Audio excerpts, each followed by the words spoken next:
We see on an island, where a group of hunters face off against several giant monster ants. Their leader gets right up close to one of the ants and says they have to hold them back no matter what, no retreat allowed. But damn, these hunters get overwhelmed real quick. The leader is losing consciousness, and one of the ants is chowing down on his insides. It looks like he's gonna die. But out of nowhere, this dude with crazy strong healing magic saves him just in the nick of time. The leader freaks out because this guy is about to get attacked too, but boom, he gets saved too. And the guy who saved the leader calls on his teammate to finish off the ants. This next guy is a total beast, beating the crap out of those monsters easily. The first group realizes that they were just side characters all along, and these dudes who came to save them are S-rank hunters, the best of the best. They wipe out the red ants easily, but then this even bigger albino ant shows up. The attackers decide to engage the ant, while they leave the wounded leader to the healer. They go all out, using their teamwork to rip off its face and arms. The super powerful warrior uses one of those ripped off arms to obliterate the giant ant. But hold up, there's no time to celebrate because the albino ant army arrives. It turns out the giant ant was just one of many, but these hunters ain't scared, man.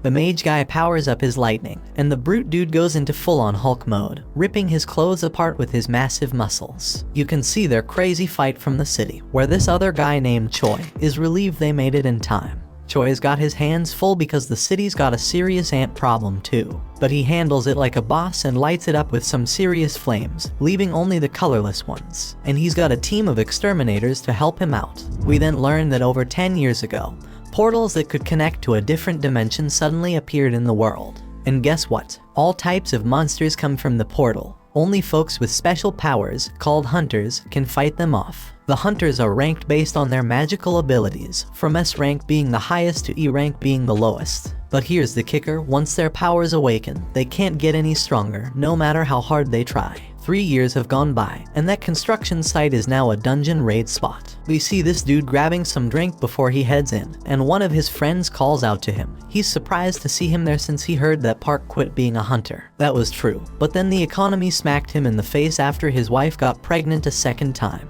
So the dude needed to make a ton of cash real quick, and a dungeon raid seemed like the perfect way to do it. We see that our hero has arrived. His name is Jinwoo.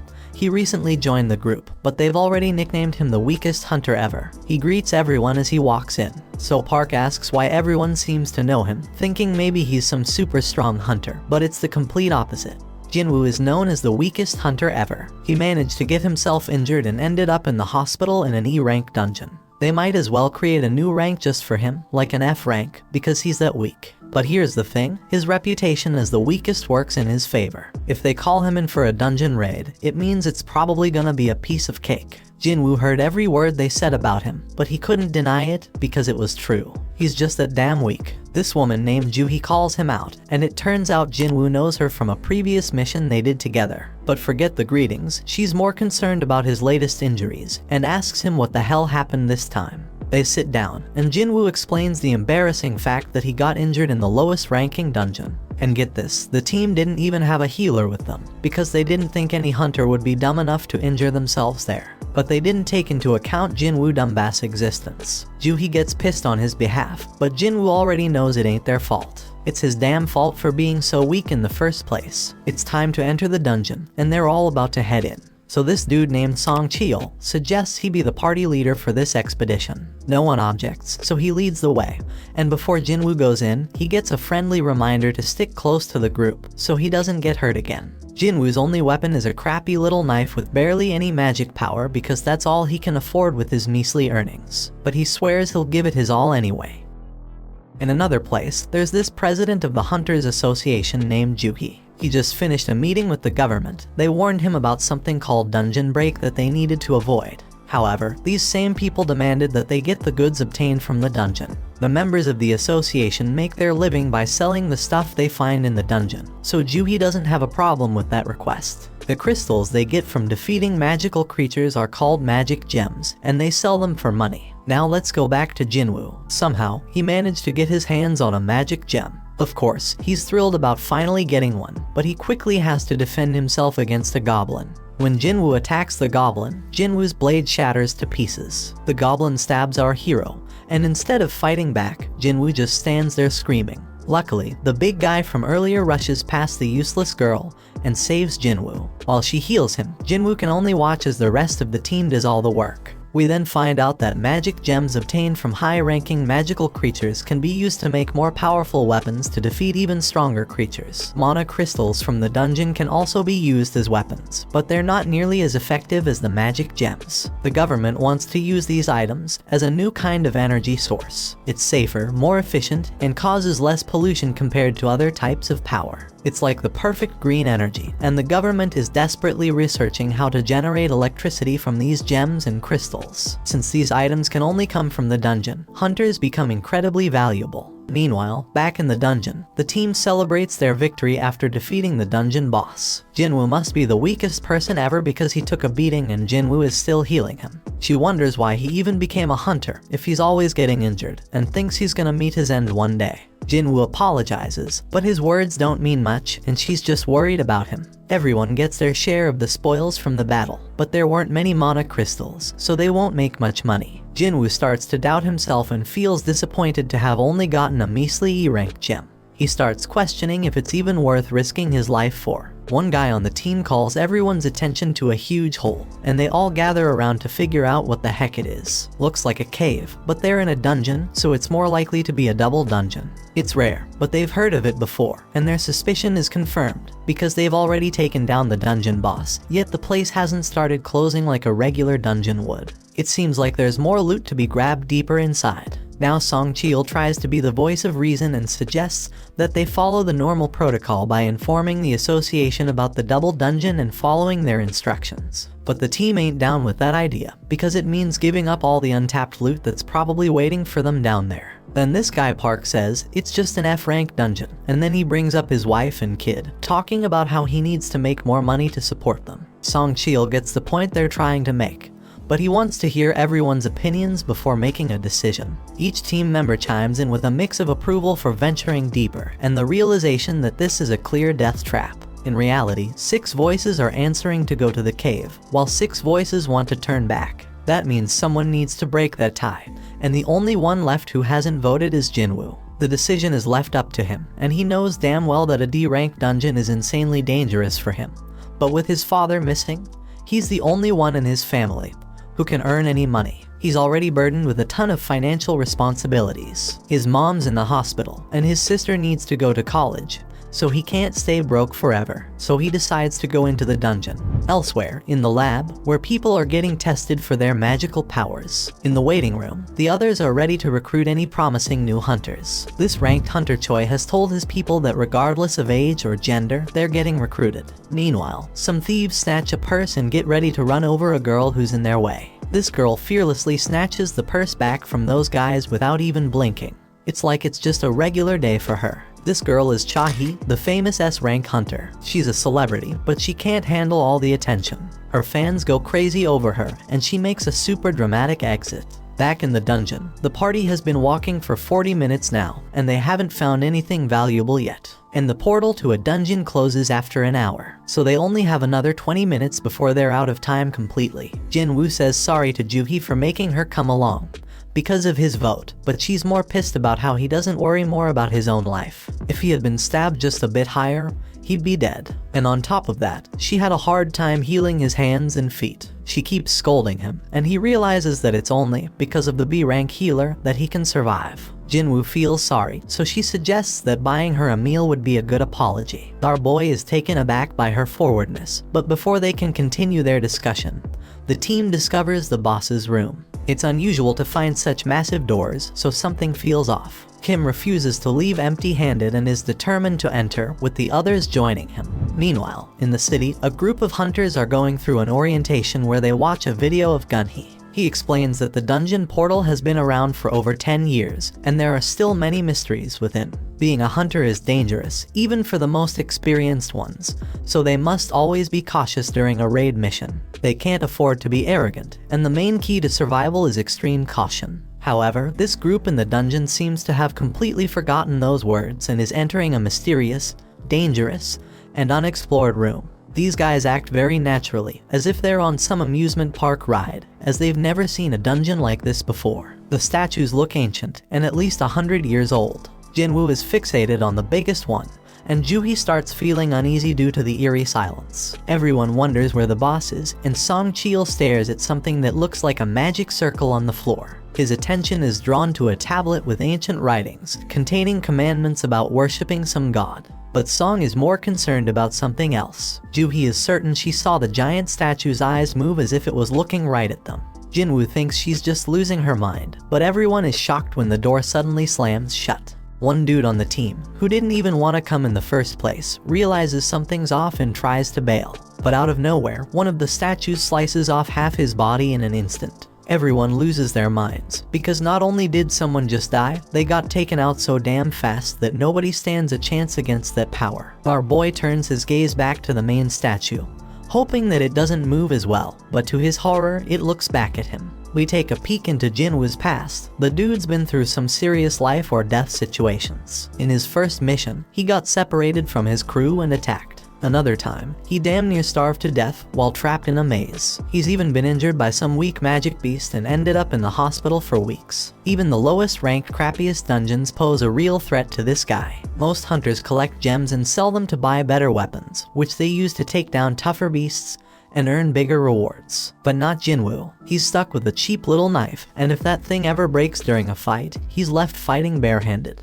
His clothes are all raggedy with holes in them. He constantly gets mocked by others. He is stuck in this dangerous job that barely pays the bills. His only way to survive is by finding clever tricks and studying every little detail around him. Fast forward to the present, Jinwoo senses the danger oozing out of the giant statue, but he can't warn the others in time. That giant shoots out a massive beam from its eyes, causing chaos and destruction. The team is freaked out, unable to wrap their heads around what's going on. Joohee's trembling in fear, and his buddy Jinwoo is wondering how the hell things ended up like this. They're trapped with no way out, and even if Jinwoo gets lucky this time, he knows deep down he's gonna end up dead sooner or later. But our boy wished to catch the One Piece episode before he died. Song Chil tells everyone to stay put because the statue will strike again if they move. Jinwoo is too terrified to move, and Song thanks Jinwoo for his earlier warning, when he shouts for everyone to get down because he saved them all. Song is a seriously tough dude, and Jinwoo is shocked to see that he's missing an arm. Jinwoo needs to stop the bleeding for him because Joohee is freaking out and can't handle the pressure. She's a B rank healer, but her fearfulness limits her to easy raids only. Song has been on plenty of B rank raids himself, so he can tell that this statue isn't a rank, or maybe even an S rank. The tablet had some stuff written about praising God or facing consequences, so Jinwoo figures that this statue must be the god it was talking about. We then find out that 10 years ago, these gates started appearing all over the place, and brought about all sorts of supernatural stuff. One result of this is people awakening special powers called hunters. Their job is to take down monsters in the dungeons, and once a hunter's power awakens, it stays the same. At school, Jinwoo's sister tells some girl about how her brother always ends up getting hurt. This girl can't believe that Jinwoo is a hunter and says she'd be a better hunter than him. Back in the dungeon, Song wants to come up with a plan to escape, but this one man gets impatient. He just signed up with some famous guild and doesn't want to die now. This guy is confident that his insane speed will get him out of there. He does have some crazy speed as he takes off running, but the statue disintegrates him, leaving only his fast feet behind. That makes it clear that this statue could wipe them all out in a heartbeat if it wanted to, and it could do it easily. So why doesn't it? Jinwoo realizes it must have something to do with the first command, which is to worship God. Jinwoo gets up, having come up with an idea, and gets a determined look on his face. Song is worried, but amazed to see that Jinwoo hasn't given up on surviving this mess, judging by the fire in his eyes. Jinwoo locks eyes with the statue and manages to prevent it from attacking at the very last moment. Our boy figures something out and tells everyone to bow down.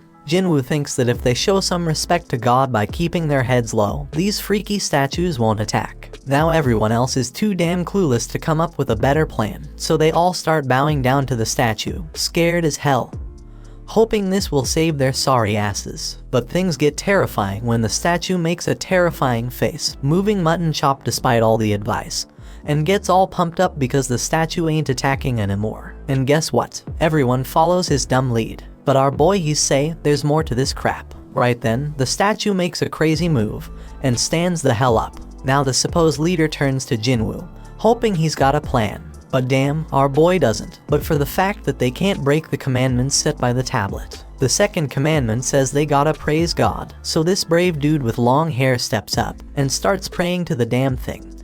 Everyone thinks it's working as the monster slows down, but Jinwoo knows better and reveals that the dude's words don't apply to this god. But boom, the statue stomps the poor guy, and everyone loses their minds. It's straight up chaos. Some random girl gets crushed, and everyone decides it's best to scatter. Park's thinking about his family, and how he can't leave them fatherless, but he makes the wrong move and gets sliced up by another statue. Meanwhile, Jinwoo's hauling ass with Juhi, racking his brain for a way to praise this messed up god. I mean, this monster's practically the devil, so how the hell do you come up with something to praise about it? But our hero knows he can't just ditch Juhi because everyone around them is dropping like flies. Jinwoo's freaking out, searching for any damn clue. He's checking out everything these statues are holding. Then he gets an idea and tells everyone to head to the statues that are holding instruments. So everyone follows his lead, and it becomes clear that these statues don't attack. Instead, they start playing their damn instruments. But when our boy gets to his statue, it's not playing any music, so he figures it doesn't work with two people. Jinwoo leaves Juhi behind, and that statue starts playing its tune. He hauls ass to find his statue, but damn, he nearly gets crushed. And then someone screams because Jinwoo's landed his sorry ass in front of the wrong goddamn statue. It slams its shield right on top of him, and Juhi goes nuts, screaming for Jinwoo. Our boy is still kicking, but he's in really bad shape, determined as hell not to give up. But damn, that giant's ready to finish him off for good. Jinwoo ain't ready to bite the dust, though even as that massive mofo stomps its foot down our boy. But guess what? Just in the nick of time, a statue starts singing, and we see Jinwoo made it to that statue just in the nick of time. He finally gets what it means to praise God, and the giant statue takes a chill pill and sits its ass down. Jinwoo tells Juhi he's fine, but she's shocked to see his foot ripped off. He tries to assure her he'll be alright, but she ain't having it. She's dead set on healing him, but her own body starts giving up on her. Everybody's in shock seeing how that goddamn raid went straight to hell. Some dude even tells Song that losing his arm was karma for leading them down this messed up path as their leader. Others think that's a bit too harsh, but Song takes full responsibility. But Jinwoo's way smarter than all these fools, because he knows there's no time for fighting because there's still one commandment left. Right then and there, the giant raises an altar smack in the middle of the room. Jinwoo knows them well from the legends, where they're used for offering treasure and sacrifices to the gods. The third commandment was all about proving your faith in God. Kim figures the sacrifice gotta be someone's life, and he couldn't think of a better candidate than their leader. They've all seen their teammates die, and Song's the one to blame. So Song steps up to that altar, but Jinwoo points out it ain't all his fault, since they all voted to come down there. Then fire pops up as Song approaches the altar, and he asks Jinwoo if there's something else he gotta do. Our boy, being the smartest and bravest of them all, asks the others to help him get to the altar so he can check it out. Jinwoo ain't thinking nothing bad's gonna happen to them, so they get him there, and what do they find? And they find that more flames appear. Song keeps pressing Jinwoo for answers, but he ain't come up with any yet. Song explains the gate's been open for a whole damn week, so the statues are about to start moving again before anyone comes to rescue them. Jinwoo remembers how it takes a full 7 days for a gate to open wide open, and that's called the dungeon break. When that happens, their beasts can cross over to our side. The main goal of these raids is to defeat the dungeon boss and shut the gate down before that time's up. So if they can't beat this boss right now, that damn giant's gonna come barging into our world, and that shit's straight up terrifying. Back in their world, Jinna goes to see Jinwoo's mom, and they start chatting. But damn, their mom is in really bad shape. In the dungeon, Jinwoo tells the scaredy cats of the group to come over to the altar. He predicts that they need a flame for each person. Once they do it, more flames pop up, and the damn door opens wide. They're all freaking out, thinking it might be a trap. And to their surprise, the other statues start moving towards them. Everyone is panicking, but Jinwoo keeps his cool and starts analyzing the situation. This freaking genius is something else. He tells everyone to keep their eyes on the statues because they won't move if we're watching them.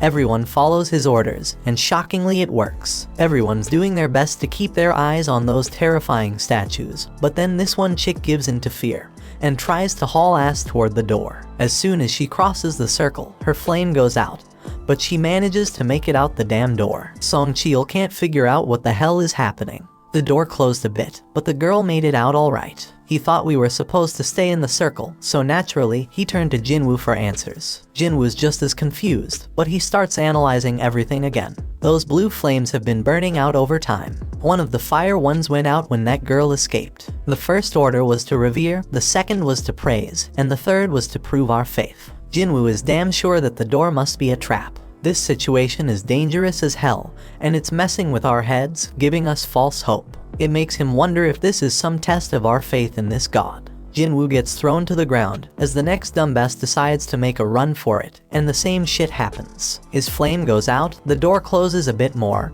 and he seems to escape. Kim starts thinking about leaving too, but Jinwoo warns everyone not to move. If anyone else leaves, we won't have enough eyes on the statues to keep them from moving. He reminds everyone that as long as we keep our eyes on those statues and stay put, we'll be safe. Jinwoo shows off his deduction skills once again, saying that the blue flames are like a damn timer, and when they're all gone, we can leave. Kim points out that there's also a chance we'll get trapped when the timer runs out. He admits he didn't expect Jinwoo, the weakest member, to achieve this amount of success. They're only alive thanks to him, but Kim's got a family waiting for him, and he doesn't want to die. He just wants to make it home, and can't risk Jinwoo being wrong. Kim says sorry and bolts out the door. Our boy won't have enough eyes to keep tabs on all these damn statues. Those statues start moving again. Jinwoo ain't about to bite the dust here though. Things are worse than ever, but he reminds himself that he's pulled through tough situations before. But damn, things are worse than ever now. But Song Cheol shockingly tells Jinwoo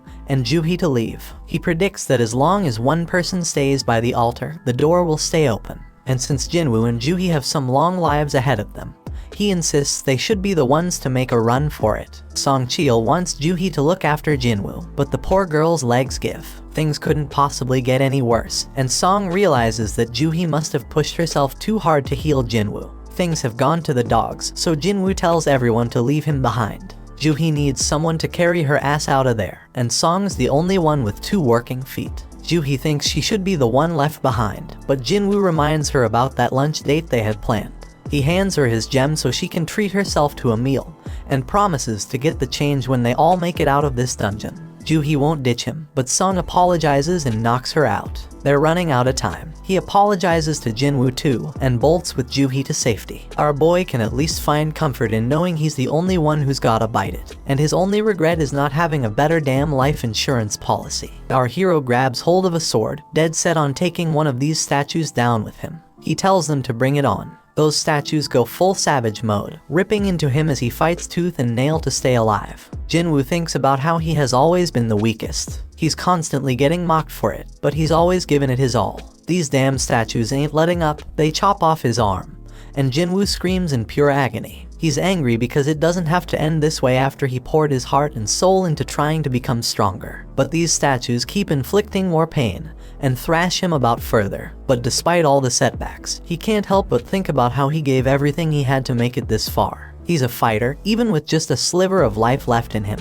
He's got this burning desire to let out a scream of pure anger, but he can't even do that as he is stabbed through the chest. Jinwoo's on the brink of death, but you can feel the rage coursing through his veins. He starts reflecting on how the first few people who ran away were just weaklings. They claimed they couldn't handle it anymore, but deep down, they were just selfish. Those fools were only looking out for themselves, and it's always the most selfish jerks who end up benefiting the most. That thought fuels Jinwoo's rage even further. He's got a family too. All he wants is to make it back home alive, just like those lucky ones before him. The pain is unbearable, and he starts wondering if it's a good thing that he's the only one who has to die. In his battered state, Jinwoo's mind starts wandering, and he realizes what a hypocrite he's been. He's struggling to catch his breath, desperately clinging to life. He doesn't want to die, but the final attack comes crashing down on him, and our boy wishes he could have one more shot. And just when it seems like it's all over, the final blue flame goes out, and this mysterious notification pops up out of nowhere. It turns out he's completed some secret quest called Courage of the Weak. It's offering him the opportunity to become a player. The catch is if he doesn't accept, the player's heart will stop in a fraction of a second, so no choice, and he hits that yes damn button.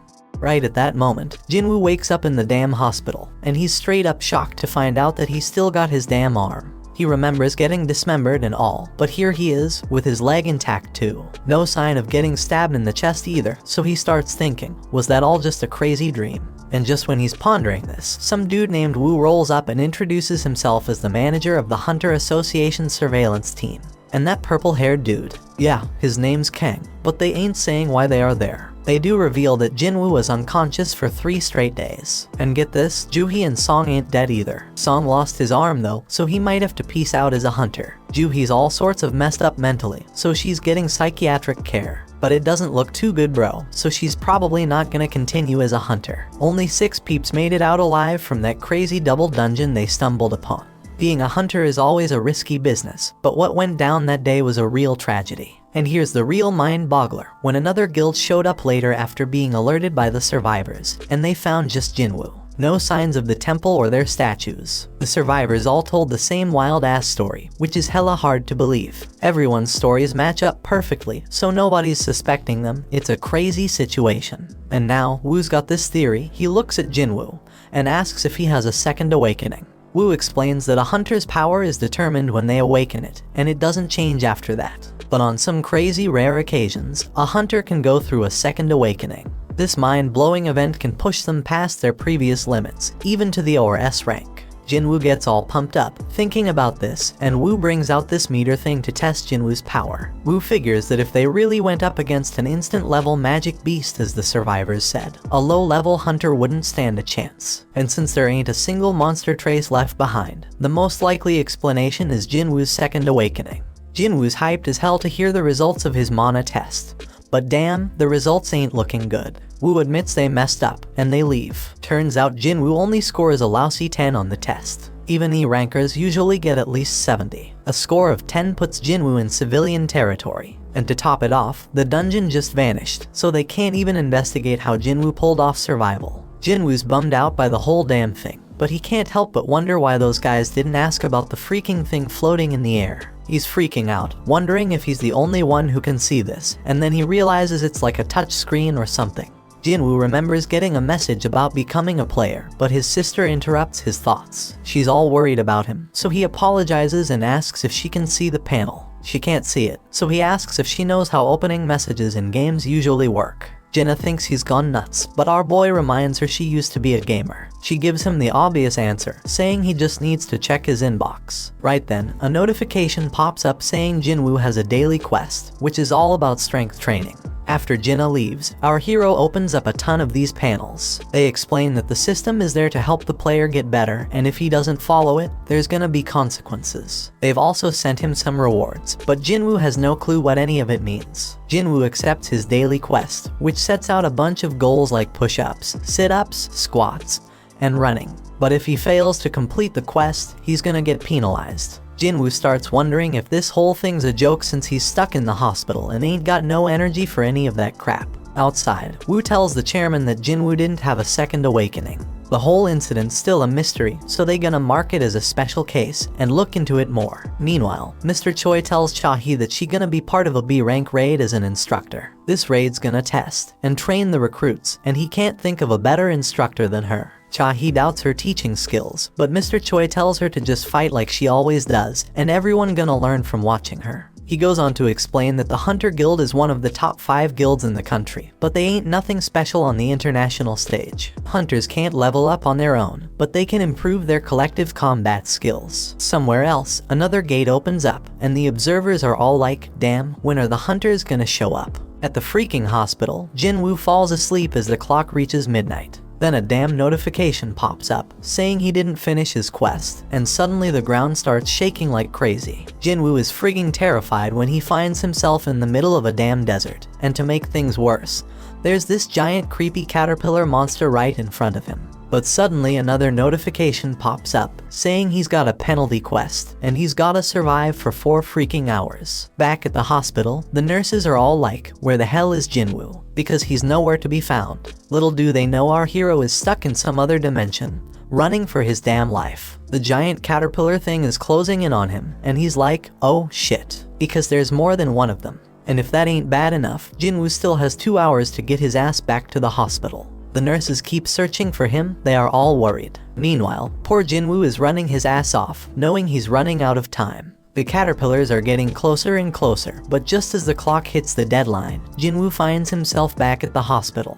The notification confirms that he completed the penalty quest, but Jinwoo is so drained that he ends up puking and passing out. He gets another reward, but he's out cold and has no idea. Later on, Jinwoo tells his sister that he's healing up nicely and might be able to go home soon. So he gets dressed in his fancy tracksuit and heads outside. Over in another place, Juhi gets a request to join a raid, because some D-rank gate has shown up. The other guilds are busy, and Juhi can't bring herself to agree to go. On the other hand, Juhi gets some good news that Jinwoo has woken up from his coma. Juhi is all nervous and shit as she goes to visit him, but the nurses are like, he's running again, just like every day since he woke up. Outside, Jinwoo is thinking about how it's been 4 days since he woke up, and he's learned a few things. First off, those pop-up windows he's been seeing are for real, not some crazy hallucinations. And when he completes his daily quest, he gets 3 types of rewards. One is full recovery, which he uses now to shake off all that exhaustion from running. Then there are ability points, which he can use to boost his skills. Currently, our boy can totally feel the difference. He's got some serious power now. So this dude Jinwoo, he's got mad skills with inventory screens. Jinwoo takes a moment to think about how dang strange his life has just become and points out how it's like a freaking video game. But while he was messing with his screens, everyone around was just gawking at him. Anyway, this dude completes his daily quest and gets a random loot box as a reward. And guess what? Today's loot is a mysterious key. Usually, he just gets useless junk like pens and bandages, so this key is a total surprise. Then he gets a notification saying the key is for teleporting to some instant dungeon, with a location and all. Now Jinwoo doesn't know what the heck an instance dungeon is, but based on everything that's been going down, he figures it's some kind of event to help him get stronger. In this world, these things called gates open up all the time, and they even get a news report to keep track of them. Jinwoo goes to see his mom and remembers when he found her passed out. Turns out she's got this messed up sleep disease called final rest, and it showed up when the gates appeared. Some people say it's because of the constant exposure to mana. Modern medicine can't do much except keep them on life support. Jinwoo busted his ass to make enough money to become a hunter so he could pay for his mom's treatment. He told Jinna that he'd soon be able to afford their mom's treatment, but she was scared shitless about how dangerous being a hunter is. Jinwoo tries to reassure her that things will be okay from now on and tells her to trust him. But damn, it's clear that he's useless in a fight, and he ain't getting nothing from the rewards because of it. But things are different now. Jinwoo's putting in work to train his body, pumping all his ability points into strength. He even shows off an apple that he's crushing to show his progress. This dude's dead set on getting stronger and ain't taking no shit. So he heads to the location from the key notification, fully prepared for whatever's coming. And if shit gets too real like it did in that raid, he'll just haul ass and run away. When Jinwoo pulls out his key, bam, a freaking keyhole appears out of nowhere. Jinwoo uses the key to unlock it, and boom, a mysterious gate shows up. So he walks through it, and guess what? A notification pops up saying he's in an instance dungeon. The exit's sealed off, but regular folks don't even notice it. Turns out this place is like a whole other dimension, and these instance dungeons ain't like your regular dungeons. He thinks it's kinda like a red gate, but he ain't got much info on those since he's never been in one. Jinwoo realizes he can't just run like he planned, and then another notification pops up. It says the only way out of this joint is by beating the boss or using a teleportation stone. Jinwoo's couldn't even take down an E-rank beast before, and now I gotta clear a whole instance dungeon all by myself. He wonders if he's really up for it, but he figures he ain't got no choice, so he starts making his way through. But damn, Jinwoo's confidence starts to fade real quickly. And it ain't without reason, because a bunch of goblins show up right in front of him. Jinwoo gets a flashback of when he got stabbed, and these goblins come at him. These little suckers are relentless, they're swinging and charging like crazy, but Jinwoo's doing a good job dodging and blocking them. But damn, he gets overwhelmed eventually. But you know what? Jinwoo gets pissed off and straight up stabs one of those goblins. He's feeling more confident after that, so he takes out the other two like it's nothing. Jinwoo can tell he's getting stronger, but out of nowhere, this beast shows up. It shatters his freaking dagger like it's made of glass. Jinwoo can sense this monster is way stronger than the goblins. As this creature stares him down, his legs freeze up. He's thinking, what the hell? Am I scared? Because he didn't think he was traumatized from the raid. But his legs keep trembling, and this monster starts its attack. Jinwoo barely dodges it, but it manages to scratch him. He ain't got no healer with him, so if he gets injured again, game over for him. This monster lets out a howl and charges straight at Jinwoo. Jinwoo is dodging like a ninja. He can't believe how damn light he feels. The monster tries to come at him again, but Jinwoo ain't taking that crap no more. He's done being a pushover and decides to throw a powerful punch. Damn, he can't believe how much stronger he feels after beefing up his strength. Sure, the monsters still got the upper hand, but Jinwoo ain't giving up without a fight for his damn life. His attacks ain't doing much though, so he's gotta focus on evading the monster's strikes. Now Jinwoo's at a loss for what to do next. He realizes he can't handle this alone, so he bolts because he ain't got no party or healer. All he's got in his bag is water and food, and he wishes he had a weapon with some magical mojo. But then, Jinwoo gets a freaking brilliant idea. He checks his inventory and pulls out a sword at the freaking last moment. And boom, he slices that monster in half with a sword. Jinwoo has no freaking clue how the sword ended up in there, but he remembers Kim saying he dropped 3 million on it. That's a weapon Jinwoo could never afford. But who the hell cares? It's an emergency, so he decides to make the most out of it. The pain from the fight is starting to fade, but then 2 more of these damn monsters show up. Jinwoo ain't scared anymore though, because he got his weapon. But damn, the sword gets stuck. He's panicking, desperately trying to yank it out while the monsters close in. Just in the nick of time, he manages to free it. Jinwoo kicks one of the wolves away, but damn, the other one's got some steel fangs. He kicks that sucker and tells it to find something else to chew on because he just got his sword. He takes down that monster, and now there's only one left. But Jinwoo's like, these things ain't nothing compared to the giant statue. Now all Jinwoo's gotta do is act tough, and the remaining wolf runs off like a scaredy cat.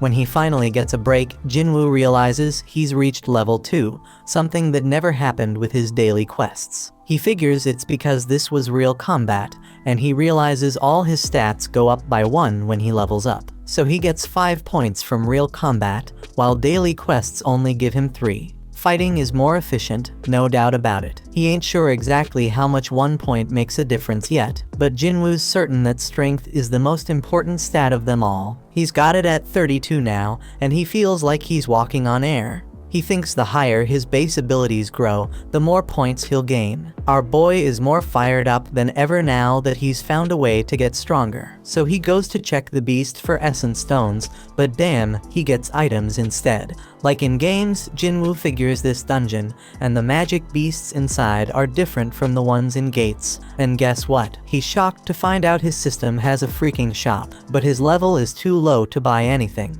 At least he can sell stuff though. The dude manages to get 20 gold from a tooth. Jinwoo ain't sure how much that's worth, but he remembers he's in an E-rank dungeon, so it probably ain't much. Now Jinwoo's thinking about what he's gotta do next. He can't bounce until he beats the boss, and he ain't got a clue where to find a teleportation stone. To make things worse, if he stays too long, he'll run out of food. He knows damn well he can't take down a boss right now, even if it's just E-rank, so he's wondering if he should level up first. Right then, Jinwoo's mind gets blown when a whole pack of wolves shows up. Jinwoo tells himself not to be scared because he already knows what dying feels like. This time, he charges straight at them wolves and starts slicing them up like a meat. Jinwoo promises he ain't going down easy, but he knows them wolves ain't gonna give up either. This dude's getting a little crazy because he wants the fight to last and be intense. He just wants to get stronger, so he's gonna follow all them ridiculous rules from the system. Jinwoo chops through all the monsters and notifications pop up everywhere like crazy. When he's done, he gets a final notification saying he's now the wolf assassin. Outside, some folks walk by a portal, and they wish the damn city would do something about it already. Inside the dungeon, Jinwoo's dead tired, and he realizes his sword's about to give out. Just then, he gets a notification explaining the perks of being a wolf assassin. Jinwoo gets a 40% boost to all his abilities when fighting animal-type monsters. And guess what? When he checks his inventory, he finds a whole bunch of fangs and a cloak. But here's the real kicker. He also finds a teleportation stone. Jinwoo thinks about using it to bail, but he hesitates because he might never get this easy of a chance to get stronger again. He's got no clue what's gonna happen to this dungeon when he leaves. It might just vanish into thin air. It could be like some limited time event in a game and vanishing without a trace. Faced with this tough decision, Jinwoo decides to keep moving forward. Meanwhile, Juhee gets a call from the Hunter Association saying there's been a dungeon break at a gate nearby. They're running low on healers, so they need her help. Juhee feels guilty because she turned them down before, but now she's like, damn, Jinwoo worked his ass off, I gotta step up. While Jinwoo's still fighting in the dungeon, he realizes the higher his level gets, the easier it is to kick monster ass. Plus, the text describing them starts changing colors. White means they're weak as hell, orange means they're on par with him, and red means they're seriously strong. Those wolves that were red before, now they're white. That means Jinwoo has seriously leveled up like he's become a beast. Jinwoo knows there's this one monster lurking downstairs that he can't mess with at his current level. His perception skills are on point now, and he can feel something straight up terrifying down there. This monster is so damn powerful, it's giving him mad goosebumps. Jinwoo's sword is almost done, and he ain't see any more room for leveling up in this area. But his whole goal is to get stronger, so Jinwoo decides to just go down the damn stairs. When he reaches the bottom, bam, something attacks him with lightning speed, and he barely has time to react.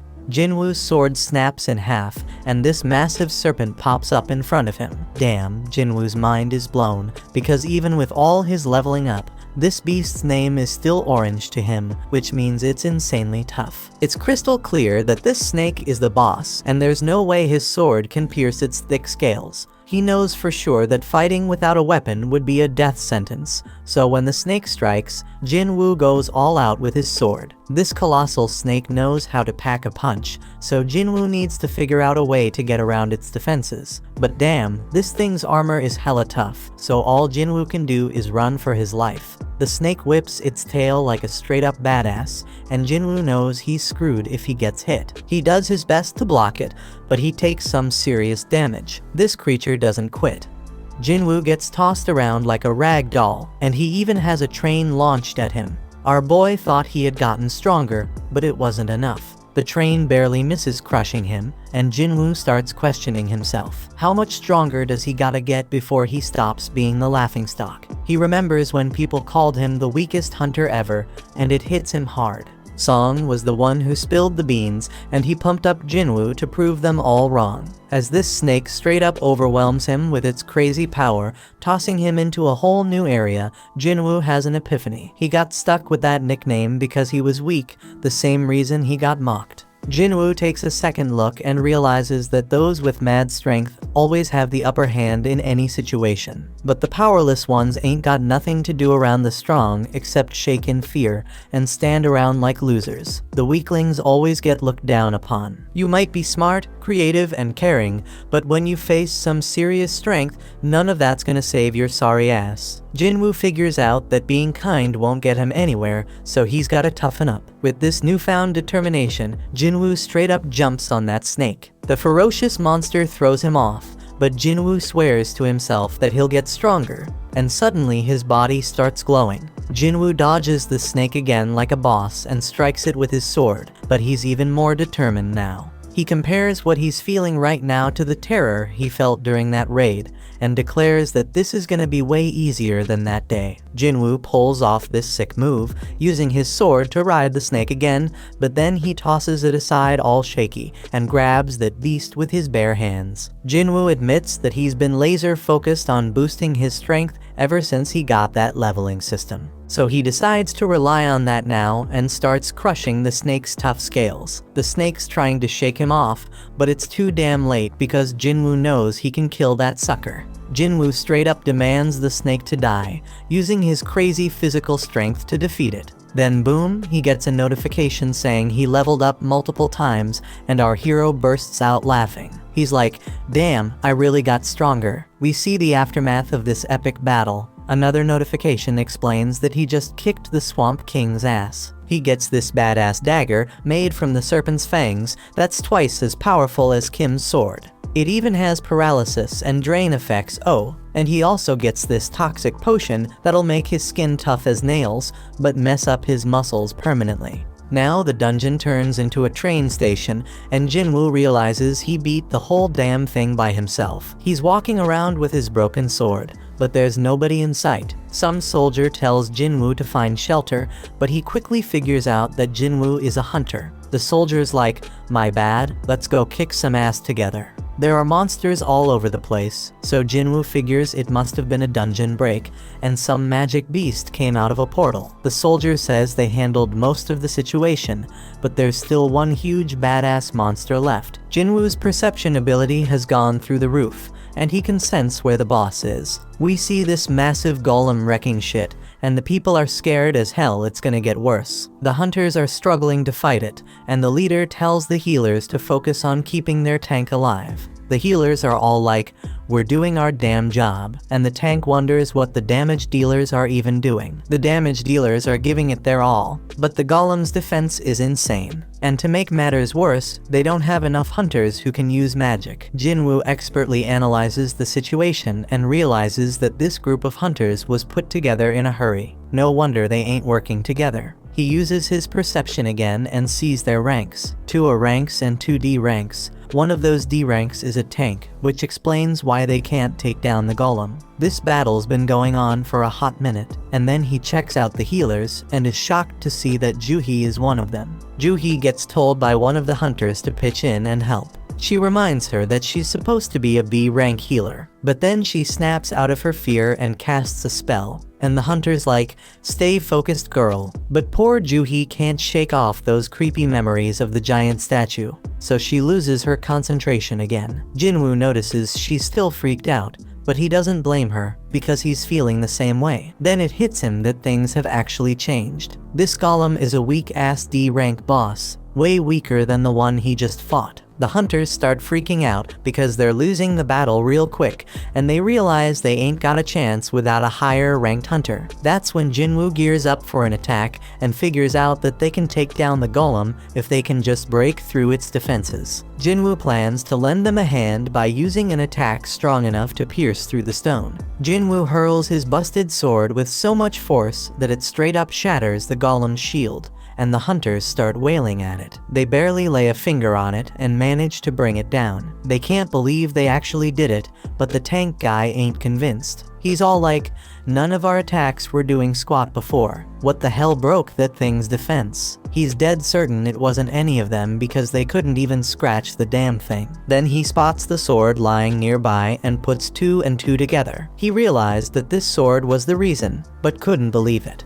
I mean, this was a boss-level golem that even 10 hunters couldn't touch, and now it's taken down by some old beat-up sword. He asks if anyone saw who threw the sword. The soldier explains that it was the fisherman they brought with him. But here's the kicker: the hunter's gone missing, and the tank stares in utter disbelief. This person had some next-level power, and he couldn't help but wonder how high-ranked this mysterious hunter was. Jinwoo dipped out of the area to keep his power on the down low, and he's like, "I didn't think one attack would do that much damage." Our hero might not even realize the extent of his power, because he figures the monster must have been seriously messed up before he struck. The battle's done, and Juhee's wondering if it was Jinwoo who came through in the clutch. Some time passes, and we see the nurses at the hospital gossiping about Jinwoo's rank. They're all talking about how he looks pretty average, but damn, that dude is seriously ripped. In Jinwoo's room, our boy is grinding hard, hustling through his daily workout routine. These thirsty nurses won't shut up about him. They can't even believe how fast he's transformed. One poor nurse straight up falls for Jinwoo when she catches him post-workout, and she can't stop staring at his ripped body. Today's the day Jinwoo bounces out of the hospital, so this desperate nurse asks for his digit. But Jinwoo ain't all there yet, still stuck on the fact that he thinks she just wants to send him test results after he's released. On the news, we catch up with Beak, that S-rank hunter who took down the giant ants. He's one of only 7 S-rank hunters in the country and gives us a glimpse into the life of a top hunter. He breaks it down, saying he's gotta train like a beast every day when he ain't raiding dungeons. Even the smallest mistake could lead to his buddies getting hurt, so he gotta stay sharp, no doubt. Gina notices that Jinwoo is now seriously ripped and has even grown taller. Jinwoo reminds his scatterbrained sister to grab an umbrella for school and sees her off. When he's alone, Jinwoo figures he can hit his run later and wonders if these fresh gains are because of his boosted stats. He figures if he keeps this pace up, he could become a massive bodybuilder. Jinwoo starts thinking about where to allocate the new stats he just got. Dude's sitting at level 18 now. He's now level 18. He knows that strength increases his damage, but he also knows it's pointless if he can't land a hit. Besides vitality, perception, and agility, he also got this intellect stat. He figures it's gotta be something to do with magic, but he ain't sure if he needs that. Jinwoo makes up his mind and dumps all his points into strength and perception. Right then, Jinwoo gets a call from his landlord, who's reminding him that he hasn't paid last month's rent. Lucky for our hero, he's gotten way stronger, and taking down goblins is a piece of cake now. That means making cash is easier, but there's one issue. To rake in the big bucks, he gotta tackle higher level gates, but ain't nobody letting an E-rank hunter through those doors. Jinwoo thinks about getting his rank reevaluated, but that's a huge risk. Reawakenings are mad rare, and ain't nobody has ever seen a hunter level up and keep getting stronger as he can. Jinwoo decides to keep his powers under wraps for now until he can defend himself and figure out more about what he can do. Then out of the blue, Jinwoo is shocked by a job listing and bolts off. The dude's hustling with his daily training to score some reward, and he links up with this hunter named Hung. Hung apologizes to Jinwoo because his crew thinks he's the weakest hunter ever, but Jinwoo plays it cool and lies, saying they ain't wrong. Hung explains they're heading into a C-rank dungeon, but they need at least 8 people to enter. They need Jinwoo to meet that quota, even if he's just an E rank, but Jinwoo ain't gonna do any fighting. Hung's like, you won't get no rewards either, but we'll hook you up with 2 million yuan. Our hero peeps the situation and sees they have 4 C rankers and 2 D rankers. Jinwoo agrees to join, and Hung explains that his gig will be to carry supplies. They must not have a healer because they gotta haul med stuff. Hung adds that it's tough for independent parties to snag healers. Jinwoo's a bit worried because this party's full of tanks and damage dealers, but he's like, screw it, I'll sign the contract anyways. A 20-year-old D-rank hunter named Leo was introduced, and Jinwoo figures he must come from a loaded family given his fancy gear. Leo wonders if Jinwoo can handle lugging around all the heavy supplies, but Jinwoo assures him he'll be fine. Leo has no clue that Jinwoo's a beast, and he's tripping if Jinwoo can handle carrying all that heavy crap. Leo starts spouting off about the president overseeing the construction site they're at, blabbering on about how the guy skipped town after swindling 900 billion yuan, leaving everyone astonished. They all roll up to this freaking massive gate and start thinking if it's really just some C-rank dungeon. Leo questions if they'll be alright, so Jinwoo explains that the size of the gate ain't that important. What really matters is the magic power flowing from inside. And that's what the Hunter Association uses to assign ranks. Anything above a B rank, the big guilds take care of, so this C rank joint shouldn't be too much of a challenge. Jinwoo knows all this because he's been a hunter for a while, but he realizes he ain't never actually tackled a C rank dungeon before. They step through the gate and use the light to check things out, but damn, they're shocked to find there ain't no magical creatures in there. Most dungeons are lit up with glowstones, but this one's pitch black. The darkness reminds Jinwoo of the entrance to that temple, so he starts telling Leo about all sorts of stones. There are these essence stones that hunters nab from magic beasts, mana stones that can be mined from dungeons, and glow stones that light up the damn caves. Jinwoo shuts down that chatty kid real quick and spills the beans about some crazy magic beasts lurking in this dungeon. They're keeping a low profile for now, but our boy's got a hunch. He figures these beasts are like bugs and tells everyone. Everyone freaks out when they realize they're stuck in an ant's nest and can hear those monsters getting closer. Jinwoo says the beasts are above them, so the crew starts going all out, attacking like mad. Hung steps up and uses his taunt skill to draw most of the aggro, and Jinwoo is amazed by their badass leader, who's a C rank. Leo wants to join the fight, but their mage holds him back, saying he's got a trick up his sleeve. After a suspenseful countdown, the mage unleashes a wicked blast. Jinwoo analyzes the situation again, and he can see these hunters have some solid teamwork going on. As for Leo, his gear compensates for his lack of skills. They're all holding their own, but Jinwoo's got this nagging feeling that something's off. He quietly destroys one of the ants, and the fight ends shortly after. Hung declares their victory, and everyone grabs their share of the loot, except Jinwoo. Hung gives props to Jinwoo for saving them a ton of trouble by spotting those ants. Jinwoo's like, no, just followed my instincts.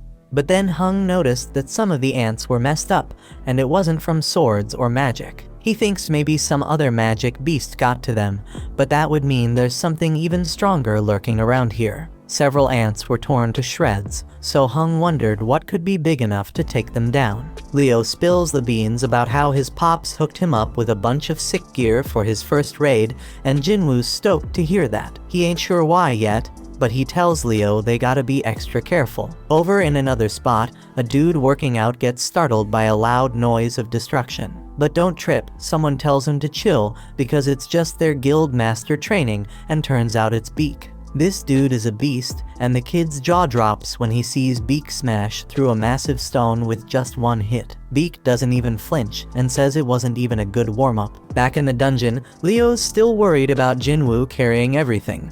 But Jinwoo's like, no man, getting paid to not fight? That's a sweet deal. But deep down, our boy's thinking might be too good to be true. He does some more thinking and realizes this crew is battle-tested, but ain't got no healer. Plus, they needed more members to meet the party quota. The group gets worried because they've covered a ton of ground in the dungeon, but haven't come across a single healthy critter. The dungeon boss gotta be alive though, because the gate would have closed if it wasn't. They stumble upon a bunch of webs and figure out that the boss's lair must be through that tunnel. They go through the tunnel and damn, they find a crazy load of mana crystals. Now these crystals ain't as valuable as essence stones, but we're talking at least 1 billion worth of crystals. One of the hunters even says that Hung's brother would be hella jealous of this find, but they shut him down real quick. Hung's got some hidden motive, they think, because his brother can't always be right.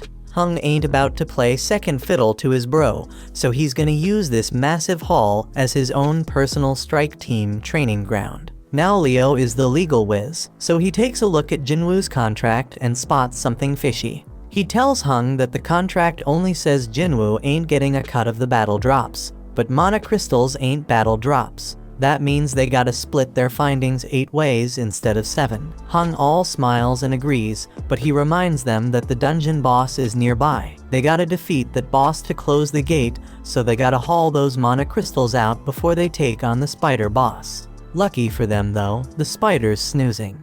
But Hung flips out on one of the hunters because they forgot to bring the transport gear. Hung tells Leo and Jinwoo to chillax while they go fetch the gear, and he assures them that the spider won't wake up unless something pisses it off. Hung points out that they're both newbies to C-rank dungeons and tells them to just trust his decision. He's got some business to discuss with his team, so they're gonna take a break too. As they leave, Jinwoo starts analyzing the situation again. He finds it weird that they ain't got any experienced folks to call in and help them meet their quota. From a good distance, we peep at how wicked Hung is. He straight up orders one of his crew to seal off the boss's chamber. The dude follows through, and Leo realizes they got backstabbed. This is exactly what Jinwoo was worried about. He remembers how Song warned him that there are some real crooks in their line of work. Raiding dungeons is no joke. Accidents happen all the time. And in that chaos, crimes can go unnoticed. Ain't no security cameras in these dungeons, so as long as there ain't no survivors, there won't be no evidence. Leo is pissed that these dudes are really willing to throw them under the bus for some mana crystals. He's starting to regret even bringing up the damn contract. But Jinwoo ain't falling for it. They were ready to off them at any moment if they stepped out of line. Now their main concern is the boss that just woke up, and Leo tells Jinwoo to fall back. Jinwoo spots an exit, but he quickly realizes that Hung already knows about it. The spider's wide awake now, and Jinwoo realizes this C-rank beast is on a whole another level. But hold up, our boy ain't about to back down. He takes charge, telling Leo to stay out of the way because he's gonna throw down with this thing. Jinwoo summons his weapon and declares he's gonna beat its ass. When Hung's crew bails out of that dungeon, the mage is all like, why didn't they just take out those 2 newbies themselves? But Hung explains they couldn't risk waking up the spider, because they needed snoozing to grab those sweet mana crystals. He ain't worried though, because some dude with 0 experience, and the weakest hunter ever ain't got no chance against that spider. The plan is to wait for the spider to chow down on them and pass out again. They can't go in guns blazing, because it would wake the spider up, but Hung knows about this little path above the cave. Worst case scenario, the spider doesn't pass out after munching on the newbies. If their crew can't nab them mana crystals, their group will at least swipe Leo's gear, which is worth a fortune. Hung and the mage both agree they can't take on the spider themselves, and Hung makes it clear the spider shouldn't be slept on. That boss is straight up deadly, and it's just a matter of time before those newbies get smoked. Inside the dungeon, Leo tries to talk Jinwoo out of fighting the boss, because only a B-rank hunter could take down a C-rank dungeon boss solo. Even an elite level C rank wouldn't stand a chance, so Leo thinks they should bounce and find a way out. Jinwoo recognizes that Leo's right. Even though he's had a second awakening and leveled up, he still sees himself as weak. The Golem and Venom bosses were both D ranks, so this spider is on a whole another level. Jinwoo can't explain it, but he ain't feeling any pressure right now. He realizes he must have gotten strong enough to not fear C-rank bosses anymore. He's at level 18 and straight up claims he's got a shot at taking it down. Once he starts attacking that spider, he's like, well, the real hunt begins now. Over in another spot, this big shot named Gotu, the president of the Hunters Association, is exhausted from being stuck in a bunch of boring meetings. His driver offers to spar with him to cheer him up, and Gotu can't say no when a young buck looks up to him. Back in that dungeon, Jinwoo realizes the spider's skin is hella tough. Its attacks pack a crazy punch, and if Jinwoo gets tagged even once, he's a goner for sure. Leo closely watches Jinwoo's movements and instantly figures out that this ain't how no E-rank hunter moves. He's wondering who the hell Jinwoo really is, and starts questioning if he's some fake-ass ranker. Only a handful of hunters can control their magic power enough to purposely get a lower rank. Them folks are called false rankers, and usually they're psychos who get a kick out of killing. Leo's starting to regret going into that dungeon, and Jinwoo realizes he can't even put a dent in that spider's tough hide. Jinwoo's fatigue is skyrocketing, and the dude needs to wrap this fight up real quick. His dagger's got some sick paralysis and drain powers, so he figures that's gonna be his ticket to victory. Jinwoo's gotta target the spider's weak spot with those moves, but damn, he's hella surprised when the spider busts out an acid attack. Jinwoo's gotta close the gap, so he decides to use a cool new skill called Dash. He uses it to smack that spider right in the face, but his dagger's debuffs don't stick. Jinwoo ain't one to throw in the towel though. He decides to keep wailing on that spider as much as he can. Dude's pushing himself harder and harder, but his fatigue catches up to him, and that spider lands a nasty hit. Jinwoo's about to get squashed, but guess what? He remembers he's got a reward left from his daily quest, so he cashes it in and fully recovers. Leo's freaking out, thinking Jinwoo's a goner, but our hero ain't done yet. He lands another hit, and this time he straight up stabs that spider in the eye, getting those dagger debuffs going. Jinwoo ain't wasting this chance, so he stabs that spider over and over, keeping those debuffs going strong. Eventually, that spider just can't take it anymore and goes down for the count. A notification pops up, saying Jinwoo just took down the dungeon boss. Jinwoo knows he got lucky not picking a reward before diving into that dungeon, because he'd be 6 feet under right now for sure. Leo's mind is blown, seeing Jinwoo take down a dungeon boss all by himself. He's more convinced than ever that Jinwoo's some kind of fake ranker. Jinwoo scores a gem from that spider, and Leo rolls up, offering to carry their supplies from now on. Leo straight up idolizes Jinwoo now, telling him to chill and take a break while he handles the mana crystals. Just then, Hung and his crew show up, and they're hella surprised to see the newbies still kicking. In a training room, Gotu straight flexes on Woo, showing off his mad skills by totally overpowering him like it's no biggie. Gotu gives props to Woo, saying he feels way better now. Woo's mind is blown that the prez ain't even rusty. Gotu explains he ain't as strong as before, but he can tell Woo's been grinding hard. Woo acknowledges that training can't level up a hunter, but it can level up their skills. Gotu points out that a hunter's gotta be physically and mentally strong, especially in dungeons where you have the worst kind of people lurking. Back in the dungeon, Hung's crew concludes that the newbies only survived because this spider must have been dumb as a rock. They straight up clown the spider for losing to low-level hunters. Hung spills the beans to Leo that he knows Leo's from a rich family, but Leo's like, who cares? That's when Hung drops the bomb and tells Leo he's only getting one chance. He tells Leo to straight up off Jinwoo. Hung's like, usually we kill the people we recruit for our party so we can keep all the loot ourselves. But hey, if Leo agrees to join us, we won't off him.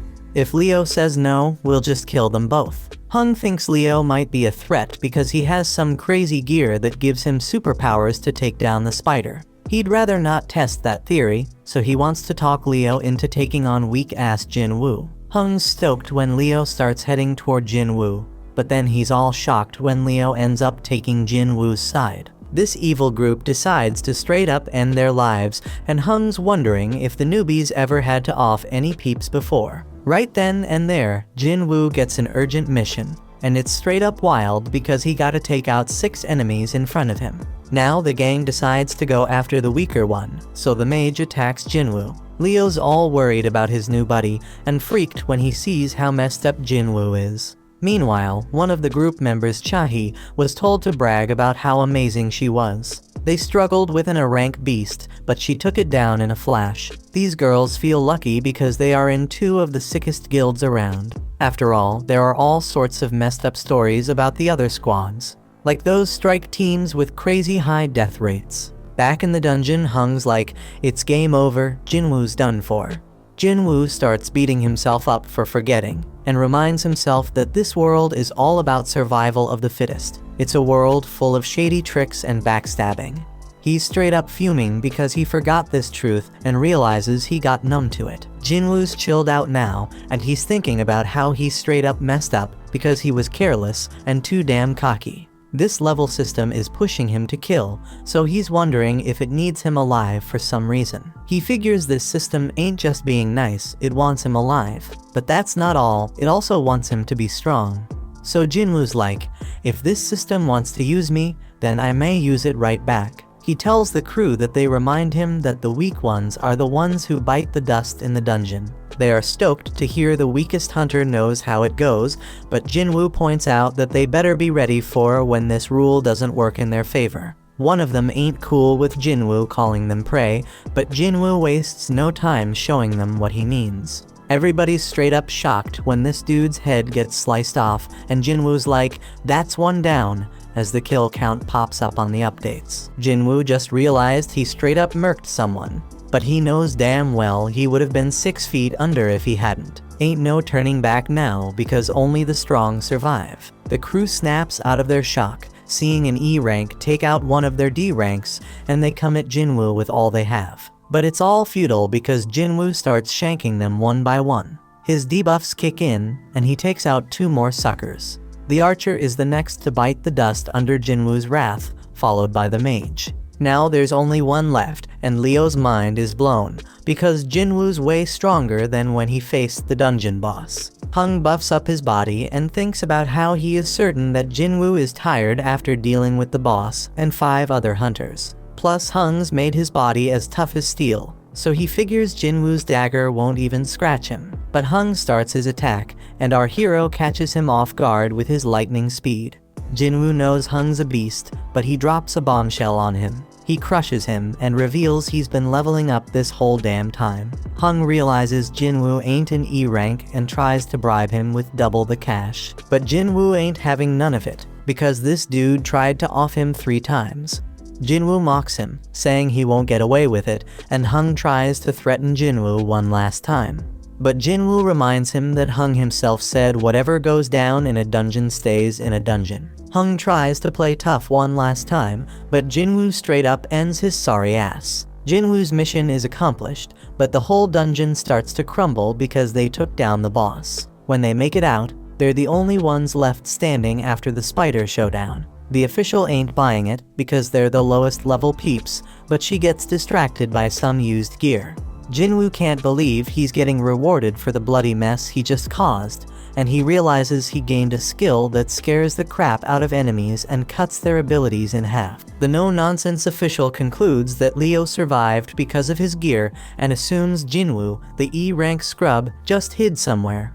Leo gives props to Jinwoo for a job well done, and then it starts raining. Leo wonders if something's up, but the chill Jinwoo explains he's just happy he gave his sister an umbrella. Somewhere else, Woo gets told about this crazy incident where 6 hunters got wiped out. and only 2 of them made it out alive. It's pretty normal for hunters to dip when they're outmatched in dungeons, but he's hella surprised when he hears that these survivors actually took down the dungeon boss before bouncing. Woo straight up interrupts the dude before he can spill more, but then he gets hit with a bombshell. One of the survivors is none other than Jinwoo. Woo knows this shit involves the infamous Hung, which explains why he got dragged into this mess. Jinwoo rolls back home and lets his sister know that he's gonna cover their mom's hospital bills for a while. Gina thinks he must have scored big cash from his last raid, but she's like, hold up, bro, you ain't even injured. She figures he must have had a solid-ass team making it easy to take down the bad guys. Jinwoo admits that it was a piece of cake, not just because he was way stronger than them, but also because he didn't hesitate to finish them off. In the past, he would have looked for an escape route, but the new Jinwoo was ticked off at them for even thinking they had a shot against him. He wonders if leveling up made him bold, but he reminds himself that they were humans, not dungeon monsters. Gina snaps him back to reality, and he remembers why he's getting stronger. It's so he can stay alive and hold it down for his family. So if he had to do what he did in that dungeon again, he would. Just then, some harmful substance gets detected in his body, and he realizes it's from what he's drinking. But Jinwoo keeps sipping, and he notices he ain't getting drunk at all. Then a notification pops up, revealing a reward he got from that double dungeon. It cancels out any toxic or messed up conditions and amps up his regenerative abilities. He was too busy to check his rewards that day, but now it all makes sense why he grew his damn arm back. Shit's getting real, my friends. Later on, Jinwoo links up with Leo, who's all grateful for Jinwoo saving his ass. But Jinwoo's like, no kid, you don't owe me shit. Leo hasn't spilled the beans about what really went down in that dungeon, so Jinwoo ain't expecting any payback. But then Leo drops a bomb. He's putting together a strike team, but Jinwoo shuts him down before he can even ask him to join. Leo's begging Jinwoo to give him a chance, saying he just needs him for 19 raids. He spills that he wants to become a guild master, and to do that, he needs at least 20 raids under his belt. Leo's old man wants to start a guild for his construction company, and Leo's down to help however he can. Dungeons are mad dangerous, but the loot they hold makes it all worth the risk. It ain't just about mana crystals and essence stones, everything in a dungeon's got value. Jinwoo gets it. Having hunters raid dungeons for a company is a solid business move. Leo's dad wants an S-rank hunter as the guild master, but Jinwoo's hella surprised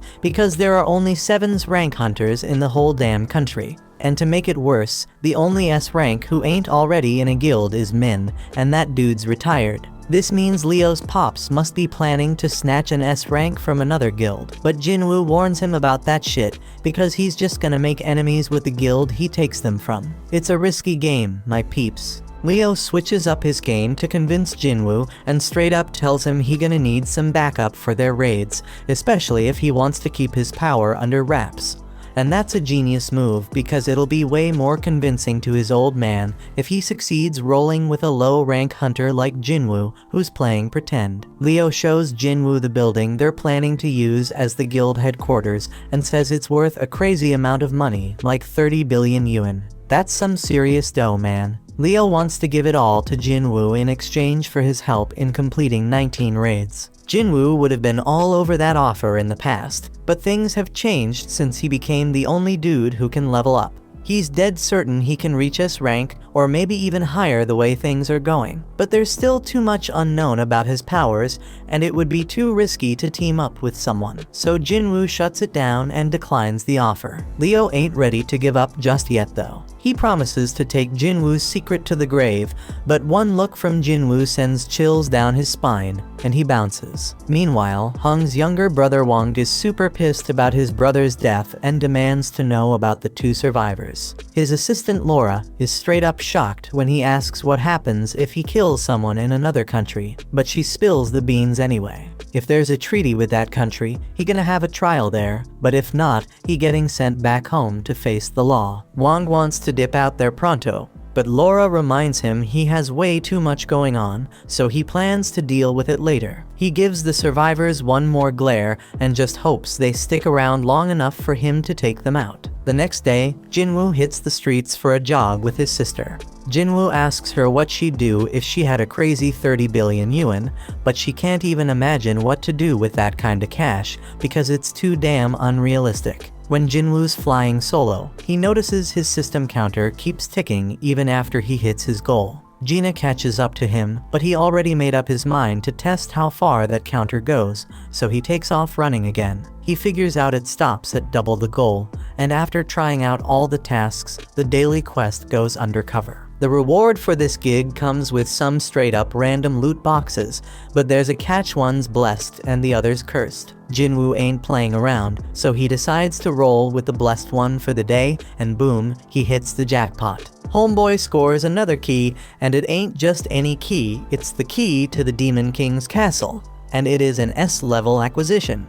But hold up, because that ain't even the craziest part. This key comes with a bonus ingredients for something called the Elixir of Life. And let me tell you, that's exactly what Jinwoo needed, because this elixir can cure any damn illness. Jinwoo pays a visit to his sick mother, and he knows he ain't got no other choice. He heads to the location, uses the key to open the gate, and he knows damn well this dungeon gonna be tough as nails, on the same level as Jeju Island. Jinwoo starts wondering if he has what it takes to handle this danger, but when a massive gate appears in front of him, he ain't backing down. Inside, flames are engulfing everything, and Jinwoo ain't gonna front, he's scared as hell. But hey, he got his teleportation stone as a backup plan in case things go south. Just then, a freaking giant monster pops up right in front of him. But Jinwoo already made up his mind he gotta get stronger, and he swears he ain't dying in this dungeon. This monster has a red name, meaning it's way stronger than him,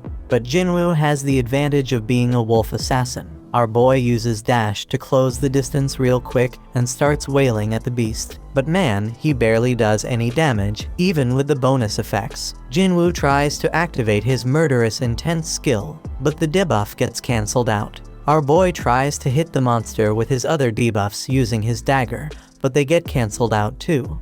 This monster is straight up brutal as it tears into Jinwoo, and he's screaming in pain. Damn, homeboy did lose his arm, and his health is dropping like crazy as the beast straight up crushes him. He already lost a third of his life, but it gets even worse, because this beast unleashes its 3-minute rage skill, boosting all its abilities by a freaking 100%. The monster's attacks are coming at Jinwoo too quick for him to dodge, so he ain't got no choice but to use his full recovery reward to grow his arm back. But just when he thinks he's making progress and hurting the beast, turns out he's dead wrong, and he just keeps taking a severe beatdown. Jinwoo's HP keeps dropping as he gets straight up stomped on, but he manages to buy himself a bit of time by kicking dirt at the beast. And damn, his system keeps warning him like crazy, making it crystal clear that it doesn't want him to kick the bucket. The more this keeps happening, the more Jinwoo realizes this ain't your average reawakening. Jinwoo knows he is way over his head now,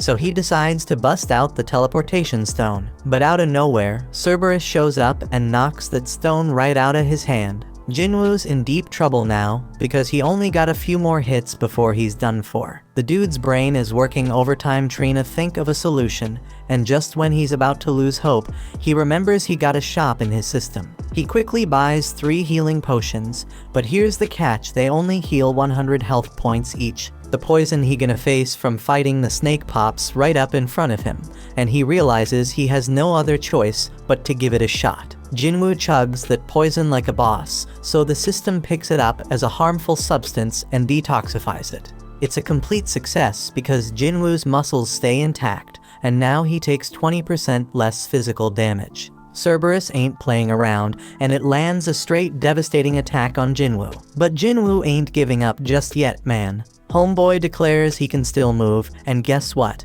The 3-minute timer on the monster's rage skill is up. The effects wear off, and now the damage Jinwoo inflicted on its eye starts taking its toll on the beast. Jinwoo seizes the opportunity and starts landing multiple attacks, finally making a dent in that sucker. The beast almost chomps him up, but Jinwoo somehow manages to hold it back. dude goes airborne, but that powerful monster smashes him right back into the ground. Jinwoo finds himself in a tight spot once again, with his health damn near depleted and Cerberus squeezing him between its teeth. But Jinwoo ain't done fighting just yet. He digs deep and keeps stabbing that beast, even as it tosses him around like a Zorro. Jinwoo keeps on attacking, pouring every ounce of strength he has into one final blow. And guess what? That's the knockout punch right there. Cerberus comes crashing down, and a notification pops up. It says Jinwoo has defeated Hell's Gatekeeper. Homeboy levels up several times and his wounds magically heal. Killing the Gatekeeper earns Jinwoo the key to the demon's castle. He figured that's what Cerberus was protecting, but then he gets hit with a mysterious notification. It's the recipe for the elixir of life, and it requires 3 ingredients found in the castle. Jinwoo's fight with Cerberus gives him a clear idea of his current strength, and he realizes something. If he were to venture into the demon's castle right now, he'd be 6 feet under for sure. Jinwoo concludes that he can't do it just yet, but he makes a promise he gonna come back real soon. After that, Jinwoo heads over to see his mom and wonders if he can really cure her eternal sleep disease. He ain't got none of the 3 things he needs for the elixir of life, but at least he knows where to find them. But damn, trying to enter the castle at his current level would straight up lead to his death. That's why he's gotta level up and get stronger, no doubt. To help with that, Jinwoo decides to roll with Leo on the 19C rank raids he was talking about earlier. Jinwoo's got one condition though, and Leo's hella shocked when Jinwoo says they gotta do the raids just the 2 of them. No one else. But Leo says what the hell, because rank C gates require at least 8 team members to enter. But Jinwoo wants them to go with a hung strategy, so they gotta hire enough hunters to meet the quota. Leo's kinda hesitant because it could be risky as hell. But Jinwoo points out that if just the 2 of them can beat 19 raids, that's gonna be mad impressive. And it's all about impressing his old man. Leo agrees to go to hell and says he'll handle everything. In another spot, Chahee's getting her exercise on, running in circles, and taking a sec to gulp down some water and replenish her body's fluids. She ain't playing around because she knows someone's been creeping on her. So this dude named Yoon finally comes out of hiding and introduces himself. On the other side, Leo's dad tells Leo how shit's gone crazy since the gates showed up 10 years ago. The world's infrastructure can't even function no mo without the resources from them dungeons. Only the hunters can get those crucial resources, so they're hella important, and the Hunters Association keeps an eye on them. They oversee a lot of stuff, including managing the gates, but they are not the ones that benefit the most. The guilds are the ones raking in the dough from the dungeons, scooping up the vast majority of their vital resources. They are balling rich, man. We talking about the Hunter Guild, White Tiger Guild, Reaper Guild, Fame Guild, and Knights Guild, the top 5 guilds in the whole country. They got a monopoly on all the profits from their dungeons. But Leo's pops ain't having none of that. He ain't letting it go on like that. He knows they gotta establish their own guild to achieve his goal, straight up. Leo's thinking about how risky it would be to hire some unknown's rank to partner up with his bro. But if his pops picked him as the guild leader instead, that problem could be solved. Over at the park, Jinwoo's doing his own running. Homeboy notices that any extra exercise he does ain't getting counted anymore. That damn cursed loot box he was offered before ain't even an option now. So he pulls out a regular loot box, hoping to find something good, but all he gets is a bingo card. Not what he was hoping for, man. Time goes by and Jinwoo keeps training, but he realizes the 3 points he's getting ain't doing much anymore because he leveled up. Leo still gotta get his shit together before they can enter the C-rank dungeons, but Jinwoo has a realization. If he can get back into that penalty zone, he might be able to take on that centipede he faced before. But he knows the fight might be tougher than he thinks, and there ain't no guarantee he'll get any experience points from it. Just then, Jinwoo gets a notification to join a D-rank mission. But hold up, it's from the Hunters Association, so that means he won't be able to fight solo. Over at some dojo, Song finishes up schooling some kid, teaching him a lesson. The kid's like, "Damn, I wish I fought you when you were at your best." But Song's real with him, saying he can't change the fact that he only has one arm now. Then Song gets a notification to join a raid, and the kid's like, "Why you ain't retired yet?" Song has some messed up memories, and he's missing a major part of his body, so the kid apologizes for making him feel down. Song explains that his prime years are in the past, but he still wants to contribute to society in his remaining time. Over in another spot, we got this kid playing while her scaredy cat dad Kim watches. He gets the same notification and knows it's his next raid. His wife reminds him that he barely made it out alive from his last one, and she wants him to consider doing something else. But Kim tells her they need the money because their kid's starting school soon. He assures her that it's gonna be all good because the Hunters Association doesn't send low-ranked hunters on dangerous missions, except for that one time. So the whole fam starts professing their love for each other and shit. In another spot, Beak is straight up pissed about having to do some useless interview, and it only makes him angrier when Mr. Choi tries to butter him up. But he chills out when Choi points out that he's the most fit for the job. Turns out Choi called him to his office to let him know that Yujin Construction is starting its own guild. But Beak already knows all that, so he demands Choi tell him what he's really there for. In Juhee's room, her mom straight up tells her to give up on being a hunter. Juhee's a B-rank hunter, but her mom still thinks she'll just get in everyone's way. She wants Juhee to come home, but that just sets Juhee off. She declares that her mom needs to stop Trina control her life. Juhee says she can make her own decisions and proves it by hanging up on her. Juhee admits she might be in the way, but she still wants to try and get better, and right then, she also gets the notification about the D-rank raid. Back at the office, Chahi walks by Beak and tells Choi that some scout approached her. Turns out it was from Yujin Construction, and they wanted her to be their guild master. But she turned down the offer, though now she's curious about what they talked to Beak about. Beak's chilling at a bar, thinking about their convo. Jojo Island's been sealed off since that failed raid, and folks Trina forget about the terror it brought. Mr. Choi sees himself as the weapon of humanity, but he can never forget about Jojo Island and/or what happened there. He plans to clear the island soon, and for that, he needs Beak and the crew on the same page. They gotta get stronger, gather allies, and sway public opinion. That's why he set up the interview and had Chahi train new hunters. Choi reminds Beak that he left something behind on that island, jogging Beak's memory about losing his old friends. In a dark place, an ugly man is pleading with someone to eliminate people. At Jinwoo's house, Gina's straight up shocked by how busy he's been. The old Jinwoo used to need weeks to recover after each gate, so she's wondering if all his training is paying off. Jinwoo casually dips out on a mission without taking his gear, and she's worried because he's acting like it's just a regular trip to the sea. In another spot, Song's thinking about how he's a swordsman, but his awakened ability ain't got nothing to do with physical power. All them years he spent training in martial arts don't mean jack inside a dungeon. His magic focus powers make his sword useless against them magical beasts. Then out of nowhere, he bumps into Jinwoo and notices how different he looks. Jinwoo can't really explain why his leg's back, so Song assumes some high-ranked healer must have found him that day. Song ain't as lucky because too much time passed for his injury to heal. They reach the gate and are surprised to see it's a reunion. Kim feels ashamed to face them, but Song figures it makes sense after what he did. 5 survivors from that messed up day are back together, so he's wondering what the deal is. It's been a hot minute since Juhee saw Jinwoo, so she peeps how much he's changed too.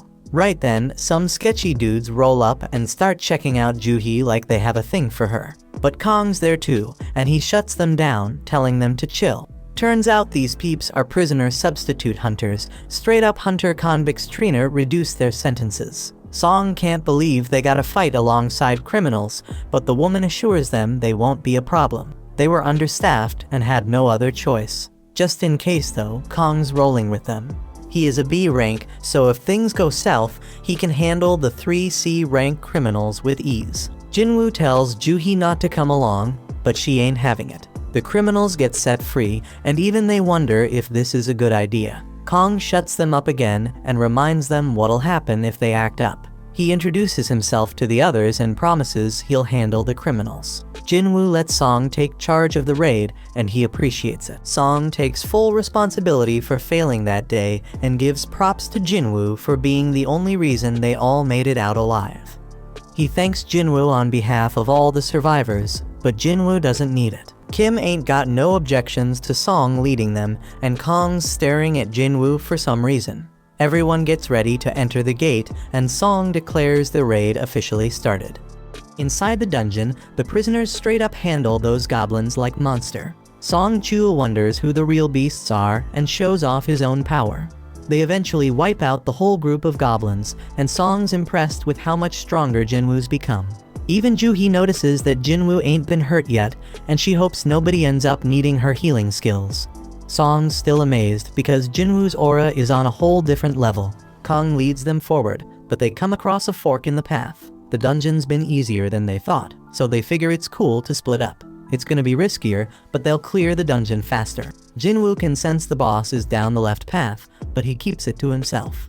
Because he ain't been leveling up much from those weak-ass goblins, Jinwoo suggests his group take the left path.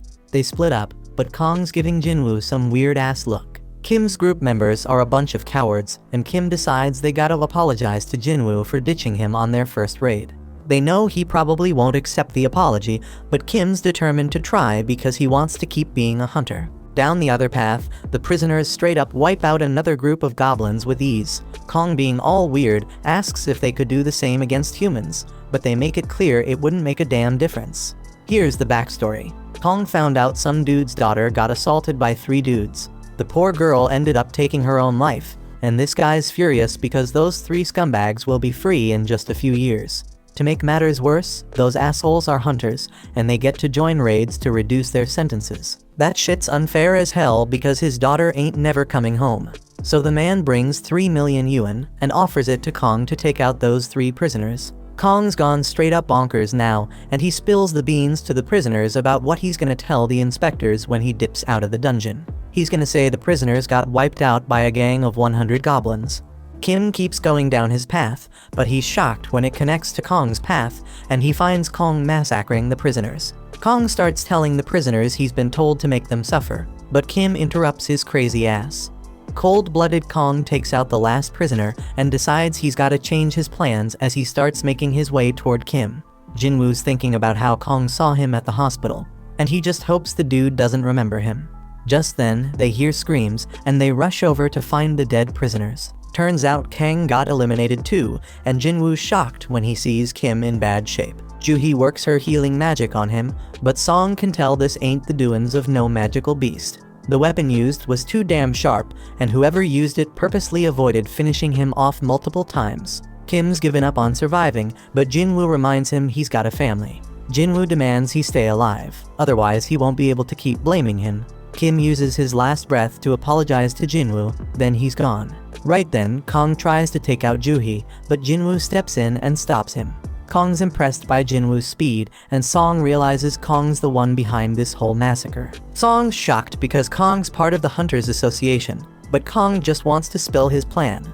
Instead of blaming the goblins, Kong's gonna say the prisoners wiped out all the other hunters. He'll claim they tried to take him out, but failed, which is why he's the lone survivor. Song holds Jinwoo back because he doesn't think he can take on Kong. Instead, Song Chul steps up to fight him, even though he knows Kong's a B rank, a whole level above him. Juhee buffs Song up with strength, and he tries to use his sword skills to take Kong down. But damn, Kong manages to dodge every damn hit, and he gives props to Song Chul for knowing his shit.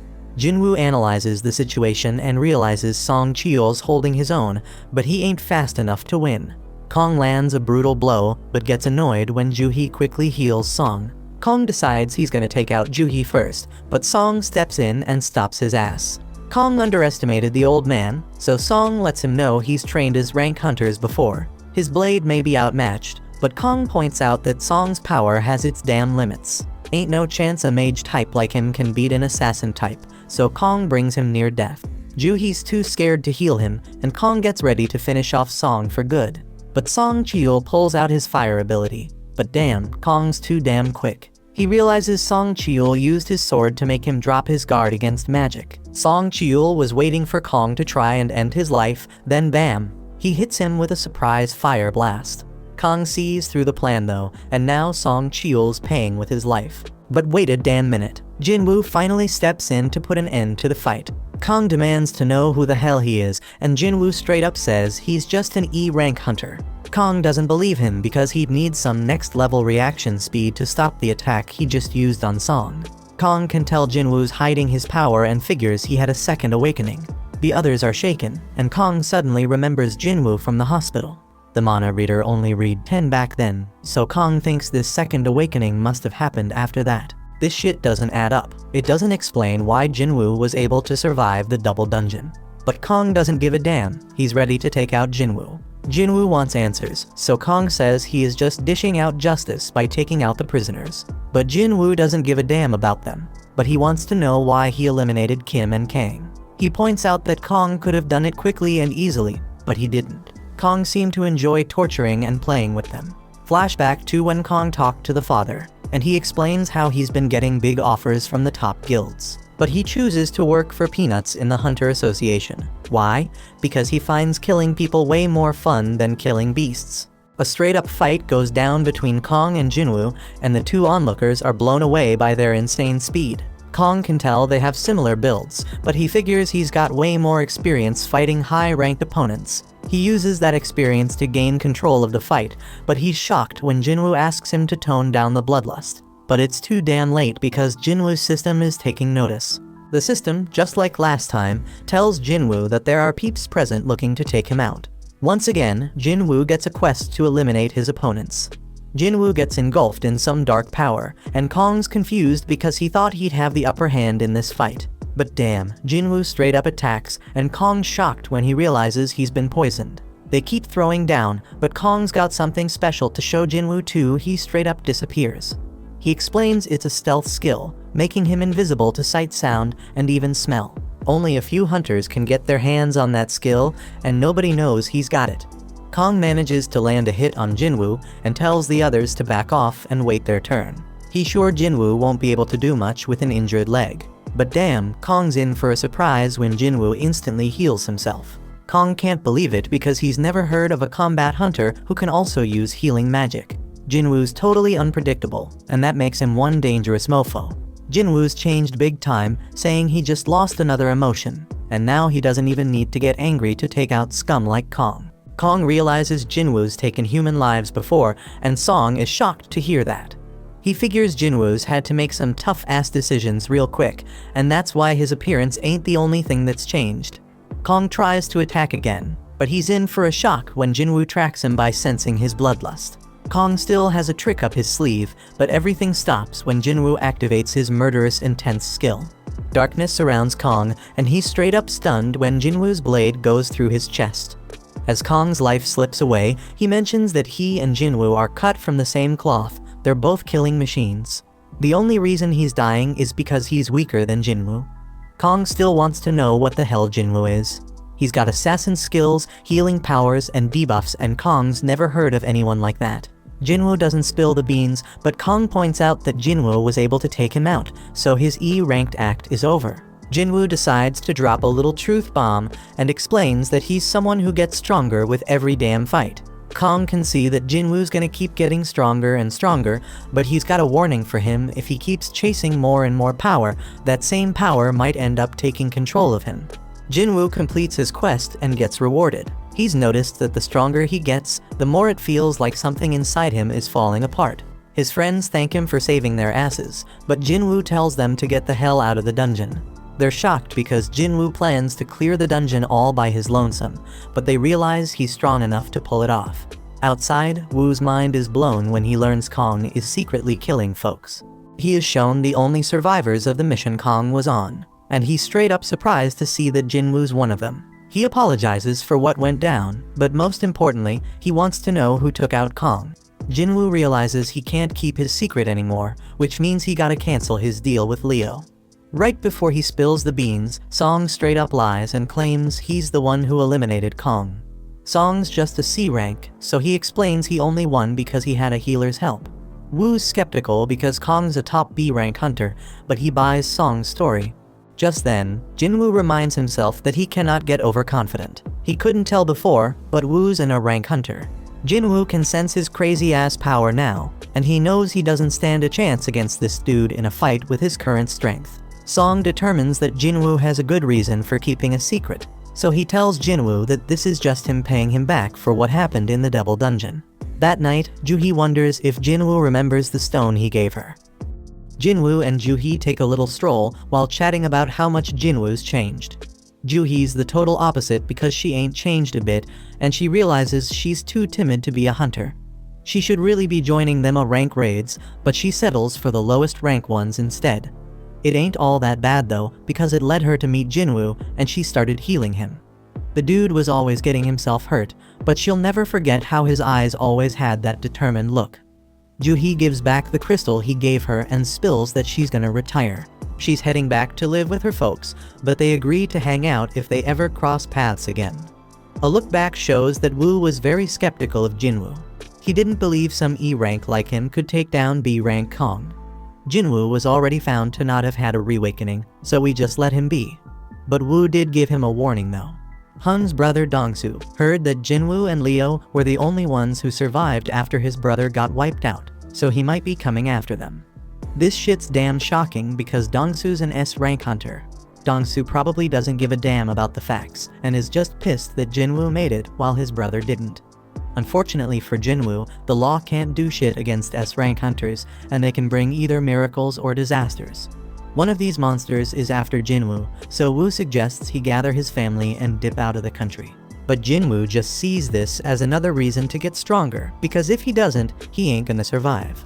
Jinwoo rolls up to meet Leo, but he's hella confused by what he sees. Leo explains that this is their strike team. He focused on finding people who have the skills to be hunters, but can't work for various reasons and are struggling to make ends meet. Jinwoo points out that he hired a high schooler, but she claps back saying she's a qualified hunter just like the rest. She does get a bit down when Jinwoo figures out she's an E rank with no raiding experience. But it doesn't really matter because Jinwoo lets them all know they'll be waiting outside while he and Leo handle everything. They're all getting paid 3 million yuan each, which is a sweet deal because they ain't gotta do shit. The only catch is they can't blab about it to anyone, or they gotta pay back 10 times what they got. Jinwoo got a stealth rune for taking down Kong, and he used it to learn stealth skills. Leo's all set to go, and Jinwoo's shocked to see he's rocking even more crazy expensive armor. Jinwoo straight up schools Leo on how dumb it is to rock that armor and demands he ditch it. But Jinwoo lets him keep the helmet at least, and they step into the portal. The other hunters think they're straight up insane for hitting up a C rank dungeon on their own, but they don't give a damn because the contract's already sealed. Jinwoo's sis wonders where her friend Songyi is, and turns out she's the high schooler on Jinwoo's strike team. The hunters chat about how a full strike team would take a solid 2 hours to finish this raid, so when they see Leo pop out of the portal, they assume they just bailed. But they're in for a shock because the damn gate closes right after they step out, meaning they cleared the dungeon. The hunters can't believe their eyes, but Jinwoo tells them to hustle because he's ready for another portal. Their goal is to hit up 3 raids in a single day, but the hunters are still dumbfounded they even finished one. In another raid, Jinwoo straight up wrecks a bunch of goblins, while Leo wraps up the mining. Jinwoo mops up the goblins and levels up. The next raid's a success too, and Jinwoo levels up even more. Days go by, and the two keep clearing dungeons on their own. They start facing tougher and tougher monsters, but Leo can see Jinwoo's getting hella stronger too. Jinwoo's stealth skill is hella handy, and his dash skill levels up.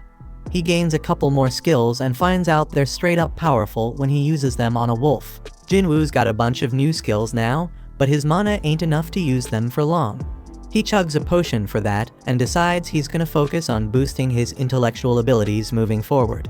He also decides against heading back to the demon castle right now, because he considers himself somewhere between a B rank and a rank hunter. Just then, the system reveals that he has reached the required level for a job change quest.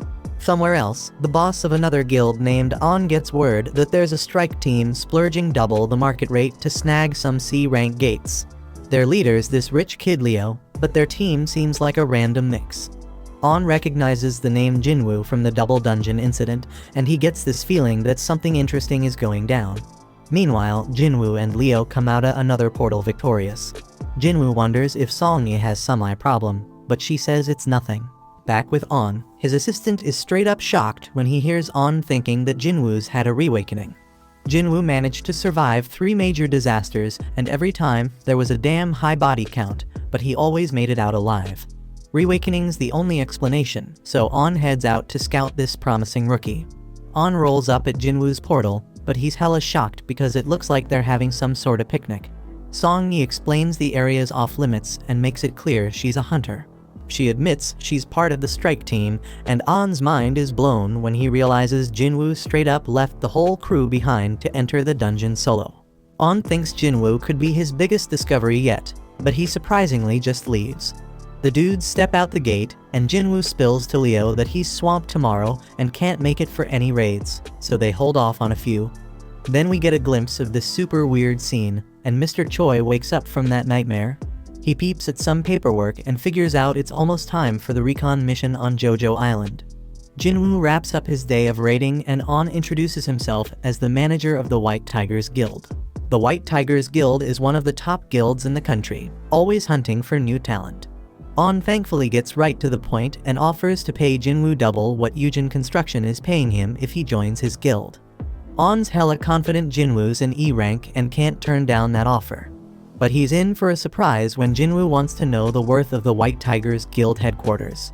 It's worth a cool 50 billion, so the dude's mind is blown when Jinwoo reveals that a construction company's hooking him up with a building worth 30 billion. Jinwoo backs up his claim with evidence, but On reveals that he isn't qualified to offer them their 50 billion building.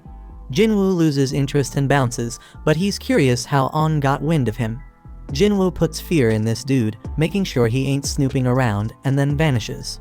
On realizes that Jinwoo used stealth to cut him, and he's hella shocked when he considers Jinwoo's reawakening with that stealth ability. Jinwoo tells him not to turn around, so On explains he's just digging into who's buying up all the gates. Jinwoo demands to know who else knows about him, and On spills it's just him and one of his peeps. Jinwoo warns that if word starts spreading about him, they'll be the first suspects on his list. On agrees to keep everything on the down low, so Jinwoo reveals himself again. Jinwoo gotta keep snatching the gates for a while, but that's causing problems for the guild because they need to train new recruits. Jinwoo agrees to let them cop 3 gates from him, but On's straight up shocked when Jinwoo tells him they gotta cough up 300 million yuan for each. The dude begs Jinwoo to drop it to 200 million, and Jinwoo surprisingly agrees. They seal the deal for 3 gates, but their interaction ain't over because Jinwoo wants to hook On up with something. He tells On to close his eyes and open his mouth, and then Jinwoo hands him a healing potion for that cut on his face. Jinwoo reveals he trusts On, but he reminds him to keep his trap shut. On's assistant wonders how it went down, and On tells him he thinks Jinwoo might be an even bigger deal than he originally thought. The next day, Leo confirms they got the 600 million yuan. Leo points out they were gonna ditch the gates anyway, so he can't believe Jinwoo managed to score so much cash for them. Leo wants to know more, but Jinwoo says it's a trade secret. Back with the White Tiger Guild, On realizes Jinwoo played him, because now there's a bunch of C-rank gates that have appeared selling for less than 70 million yuan. Jinwoo sends him a message informing him that they are now on an equal footing after spying on him. On realizes Jinwoo ain't someone to mess with, but he's glad he got his contact info. Elsewhere, we see Jinwoo heading out on a road trip to find out what this job change quest is all about. Jinwoo arrives in some forest far away from civilization because he has no clue what to expect from the job change quest. He already tackled 2 dungeons with keys, but those were mandatory quests, like the penalty and emergency ones. But this job quest? It's optional, and they even gave him time to decide. Jinwoo figures it's a major event that's gonna level him up by getting skills perfect for his job, so he decides to accept, and the gate opens. Jinwoo just remembers he ain't done his daily quest yet, but he'll get to it later. He declares that the real game begins right now, and steps into the gate. Meanwhile, Leo's having a meal with his father, and his bro shows up too. Inside the dungeon, Jinwoo realizes he can't use potions or fully recover. He won't be able to leave until the quest is complete either, so he will have to be very careful. Suddenly, he hears something coming his way, and he gets ready for action. Turns out it's an armor-type beast, and Jinwoo wastes no time attacking it. But damn, his attack does nothing, and he was caught off guard by the monster's power. Jinwoo tries another hit, but it's still useless. He dodges a bunch of attacks and declares that he's faced stronger creatures with even tougher defenses. Jinwoo then uses his bare hands and tears the monster apart. Jinwoo ain't too thrilled because he basically wasted one use of his fatal strike skill. But he can't stay mad for long because he has some company. Meanwhile, Leo's dad wonders how Jisung's guild establishment efforts are going. He heard that all the S-rank hunters he reached out to turned him down. That's true, but Jisung explains he's talking to hunters from other countries. Leo realizes that this will be more competition for him, and he is shocked when Jisung reveals that he knows he has been working on something in secret. Jisung warns Leo not to get in his way because he knows what's up. Leo stays quiet, but he's certain Jisung wouldn't be talking like that if he knew how powerful his partner is. Back in the dungeon, Jinwoo straight up wrecking them monsters. He knows he's gonna need a rest soon, but he senses something and takes out another monster. He can't believe it was using stealth, and to top it off, a mage with light magic shows up.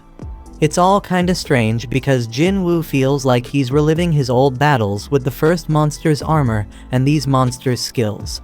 The quest turned out way tougher than he expected, but he ain't one to back down. He analyzes the situation on the go, and figures out what it takes to beat each enemy. The armored one needs serious strength to take damage, the stealthy one needs mad perception to be detected, and the mage gotta be countered with intellect. But Jinwoo ain't boosted that stat much. His fatigue's building up fast, so he knows he gotta end this fight soon. Elsewhere, Mr. Choi meets up with the other hunters because they are ready to head to Jojo Island. Back in the dungeon, Jinwoo manages to take down the monsters. He finds a chest plate as his reward and realizes he ain't done much with gear yet. He puts it on and's glad to see it can go invisible, and don't mess with his movement. Jinwoo's level has gone up, and he also has plenty of golden items. His fatigue has recovered as well, so he continues through the dungeon. Jinwoo opens the giant door, and the gust of wind that comes out of it gives him the chills. Inside is some kind of throne room, and he is shocked by what awaits him. The sound he hears and the presence he feels make his whole body remember something. The pressure he's feeling is on the same level as that double dungeon craziness. Jinwoo can't believe it because all that intensity coming from just one opponent. This enemy, a knight commander called Igris, got his name in red, and Jinwoo knows this dude ain't like any enemy he ever faced. Igris instantly attacks with intense speed, and Jinwoo is shocked to see that this guy chops through pillars like they are tiny tree branches. This monster overpowered Jinwoo quickly with his next hit, and Jinwoo had no chance of keeping up. He getting tossed around like a rag doll, and Jinwoo can't believe what a freaking monster this guy is.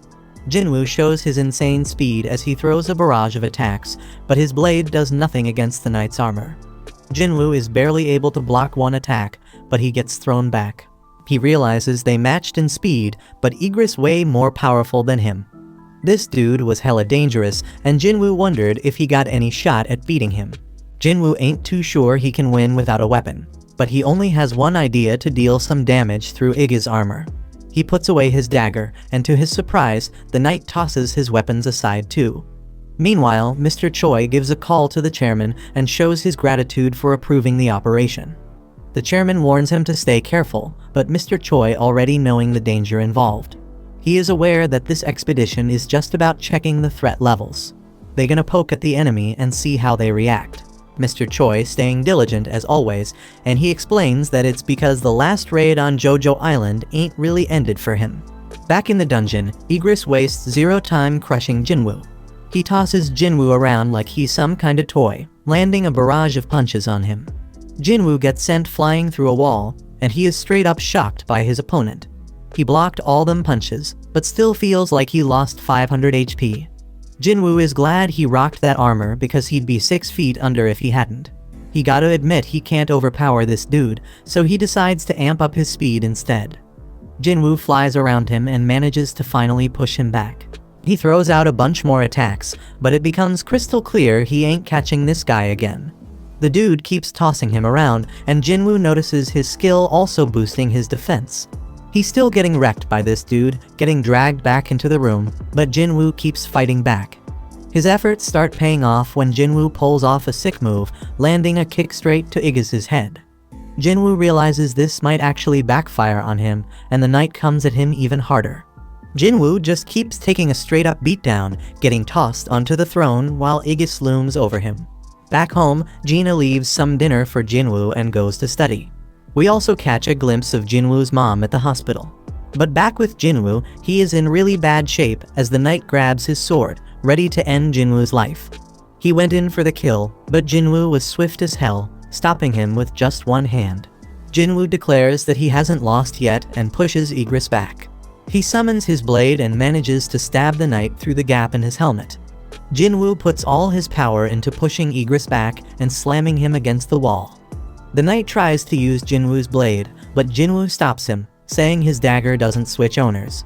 It just goes back to his inventory, where he can summon it again. Jinwoo drives his blade through the knight's skull, but the hit ain't deep enough. He knows he gotta go deeper, so he uses every last ounce of power to drive the blade further into the knight. Jinwoo pulls out all his fatal strikes and lands the most powerful blow he ever dealt. The knight has gone completely limp. Jinwoo takes out his blade, and a notification pops up saying he won the fight. Jinwoo realizes there's a huge gap between them in every category, and he knows his win was a straight-up fluke. If he made just one mistake, he'd be 6 feet under. Jinwoo then gets 4 rewards. One of them is 15 million gold, and another is the S-rank helmet Aegis wore. The Demon's Castle key was S-rank, but Jinwoo never had gear this top-notch before. Amazingly, the helmet boosts his stats and reduces damage by 15%. Jinwoo also gets a rune stone for a skill called the Ruler's Hand. The final reward is an instant teleportation stone. Can't stash it in his inventory, so he's wondering why he getting it now. It doesn't make sense to get it after clearing the dungeon, so Jinwoo is wondering if the job change quest ain't actually over yet. Just then, Jinwoo was straight up shocked when a bunch of portals opened up. A notification pops up, revealing that the job change quest actually starting right now. Jinwoo was told to survive as long as possible to rack up advancement points. He gotta earn them points to move up in class, but Jinwoo ain't got a clue what that means. A timer pops up, and Jinwoo realizes he is about to face an endless wave of enemies.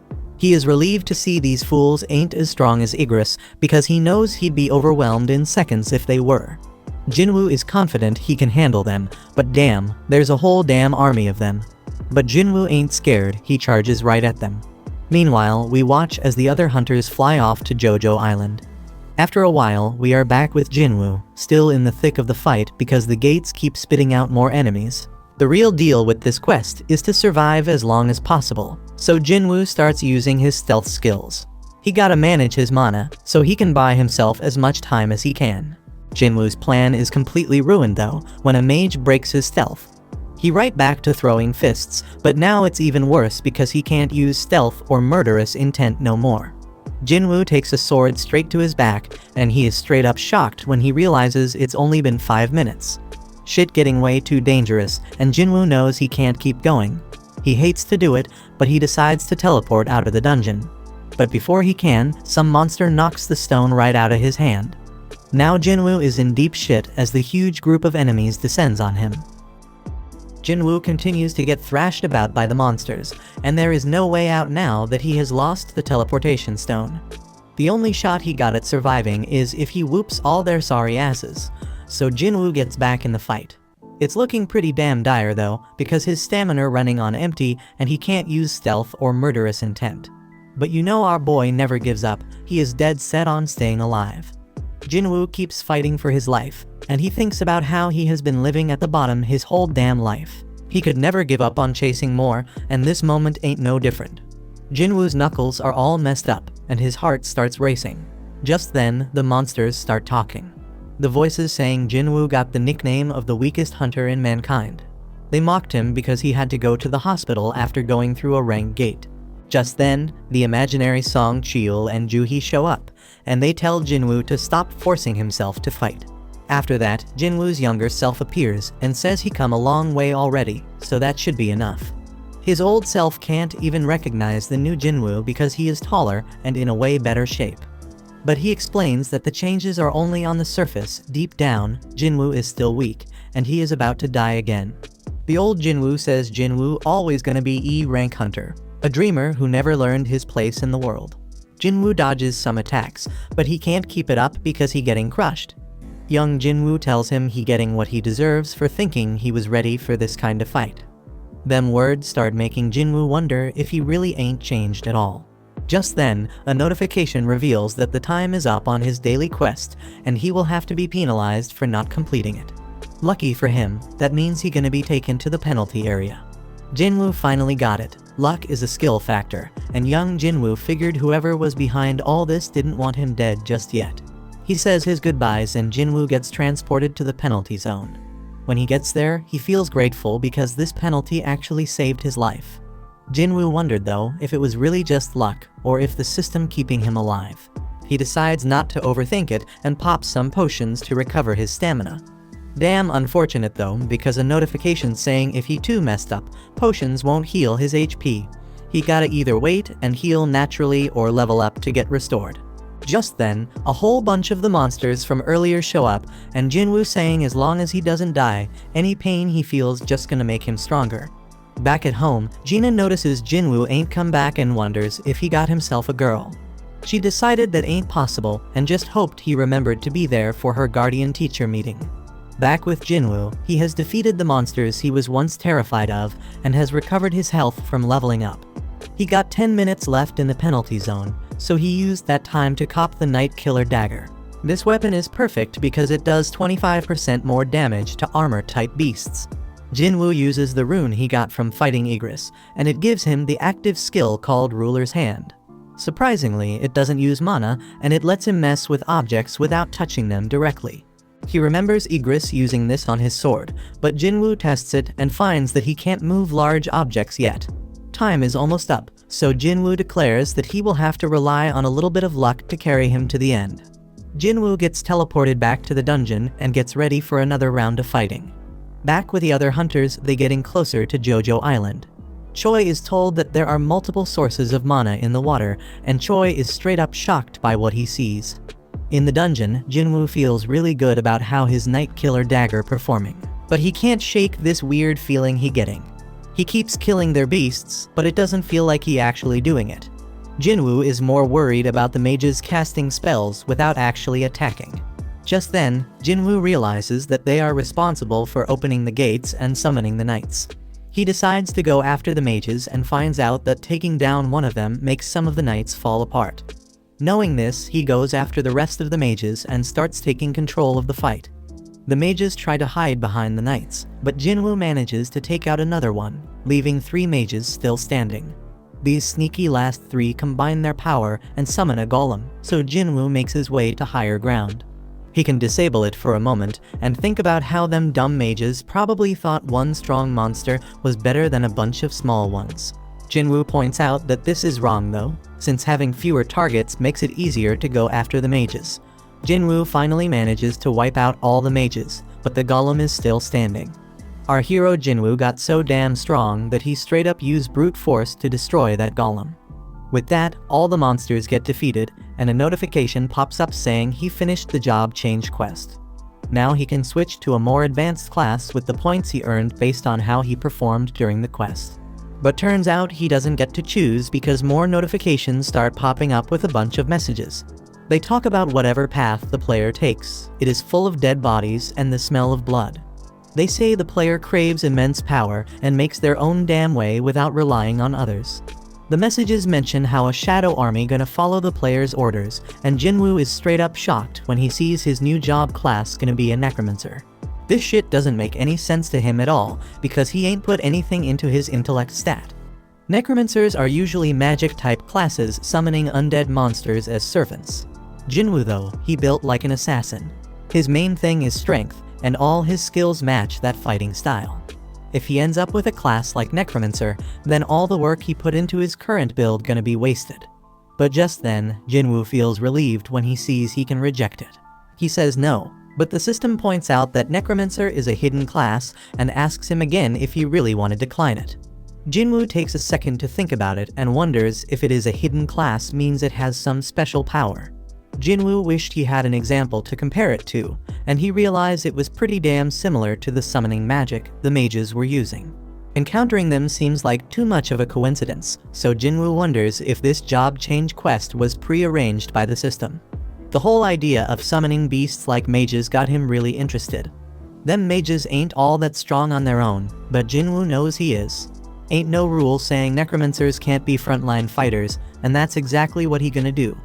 Jinwoo figures if classes work like stats, then as he levels up, his necromancy skills gonna level up too.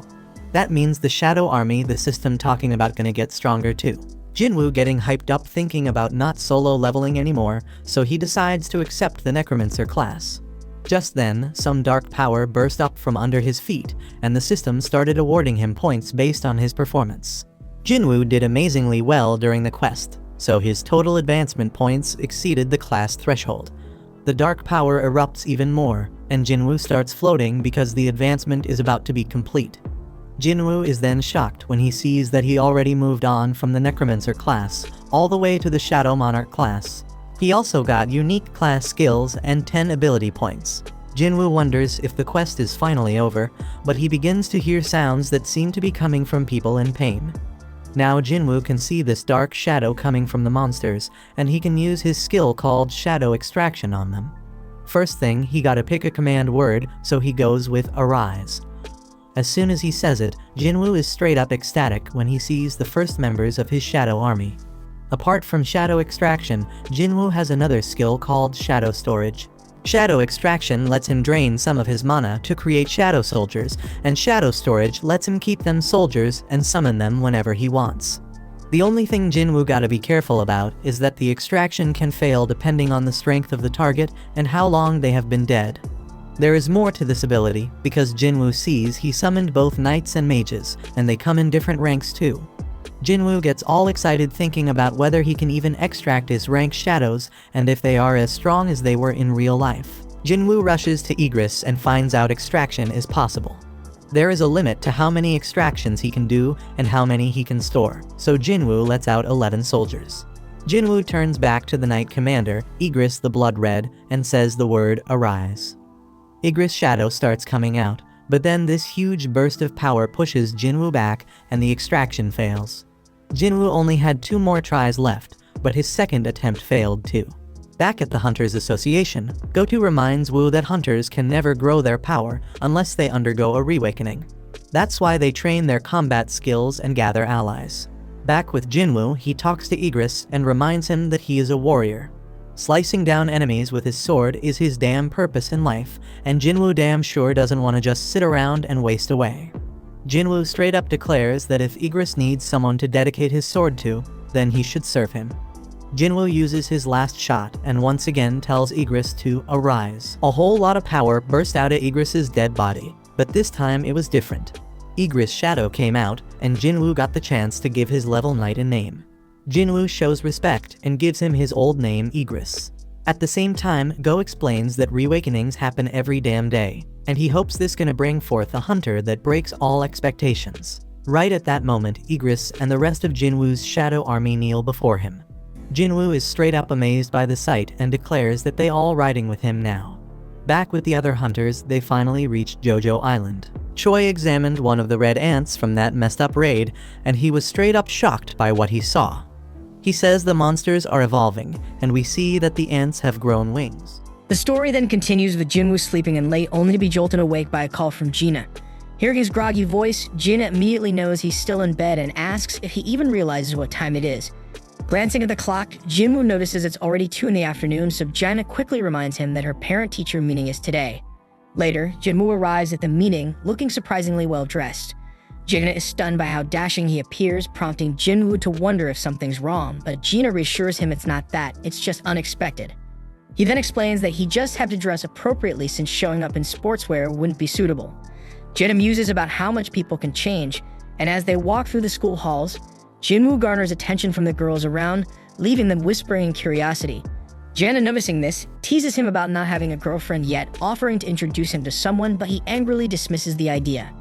Later, Jinwoo meets with Jana's teacher, who is full of praise for her. The teacher describes Jana as an exemplary student and role model, noting her strong performance in mock exams.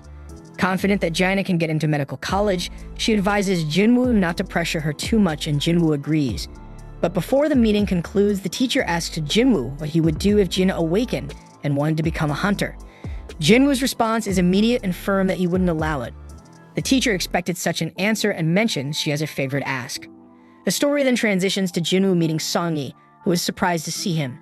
Jinwoo reveals he is Jina's brother, and Song-yi quickly pieces together that the teacher must have sent him to convince her to quit being a hunter. She defiantly refuses, saying she won't quit or return to school. Jinwoo points out that as an E-rank hunter, she won't have many opportunities to earn money. And while she may have made good money as part of his assault team, that was an exception. Song-yi frustratedly tells him to leave if all he plans to do is lecture her. And she even throws his rank back at him, reminding him he's also E-rank.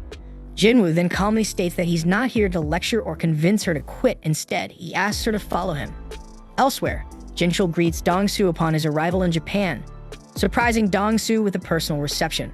Dong-soo sarcastically notes that the chief of the Hunter Association himself has come to welcome him. But Jinchul wastes no time and directly asks how long Dong-soo plans to stay. Dong-soo reassures him not to worry, as he won't be around for long. Jinchul, however, is skeptical, noting that Dong-soo has returned to the very country he betrayed, ostensibly just to meet two specific individuals. Dong-soo smirks, confident that Jinchul knows the truth. His visit isn't just to see them. And he eerily suggests the surveillance team should turn a blind eye to whatever happens to those two in a dungeon, revealing his intent to eliminate Jinwoo first and then Leo. And he confidently remarks that Jinchul's abilities won't be enough to stop him, and Jinchul simply responds that he is just doing his duty. Elsewhere, we see some monsters being unloaded from the chopper that Guildmaster Choi and the others took from near Jojo Island, and then Choi briefs the chairman of the Hunter Association on the situation. He explains that the monsters have been attempting to cross the sea to reach the mainland but couldn't sustain flight and fell into the water. Choi then warns that if left unchecked, these creatures might one day succeed in crossing over, but Gunny promises to do whatever it takes to prevent that from happening. The scene then cuts to Jinwoo, who meets up with Sang. Sang, surprised by the unexpected call, comments on how rare it is to hear from Jinwoo and notices Song-yi is with him. Jinwoo then apologizes for the sudden request, but Sang assures him it's fine, though he's curious about Jinwoo's interest in observing their training. Sang then points to a nearby gate, explaining that it's a level C gate that just appeared recently. As they talk, an impatient man interrupts, grumbling that they should start the raid already since this isn't a picnic. Jinwoo glances at him curiously, and Sang introduces him as Kim Chul, an A-rank hunter with the role of a tanker. Sang adds that Kim Chul is the leader of the assault team, and it's clear that Kim Chul is annoyed about having E-rank hunters tagging along to watch his raid. Kim Chul's displeasure is obvious, and Sang tries to smooth things over by explaining the team composition to Jinwoo. The raid consists of 1 rank A hunter, 5 rank Bs, and 2 rank Cs, making a total of 10 people, including Jinwoo and Song-yi. Jinwoo isn't thrilled about the large group since his main purpose was to show Song-yi the harsh realities of dungeon raids, but with so many participants it might dilute the experience. Sang's assistant then advises Jinwoo to stay on the sidelines and let the newcomers gain practical experience, and Jinwoo agrees. The team then enters the gate, but Jinwoo immediately senses something off, and he notices the gate behind him behaving strangely as it begins to glow red. He then realizes what's happening and tries to escape, managing to squeeze his head out to warn Sang to contact the assault team. But then the gate pulls him back inside again. Sang then quickly contacts Baek, informing him of the red gate, and Baek immediately sets out to assist. Inside, Jinwoo and the team find themselves in an endless snowfield, stunned to discover that the gate has completely vanished, so panic sets in as they wonder how they'll escape. Kim Chul then steps forward and explains that they're trapped inside a red gate. Song-yi confusedly asks what that means, so Jinwoo calmly explains that unlike normal gates, a red gate is a dungeon where all contact with the outside world is lost upon entry, and to escape they must either defeat the boss or wait for the dungeon to collapse, and adds that the outside world cannot interfere, and the dungeon will be crawling with dangerous magical beasts. Suddenly, arrows rain down on the group. 1 hunter is killed instantly, but Jinwoo quickly catches the second arrow that is aimed at Song-yi and shields her from harm. The girl is stunned by his reflexes, and the team realizes they are surrounded by ice elves. Jinwoo then notes that their distance had masked their presence, and he sees they targeted the group's weakest members. And he acknowledges that if this had happened 2 months ago, he wouldn't have survived.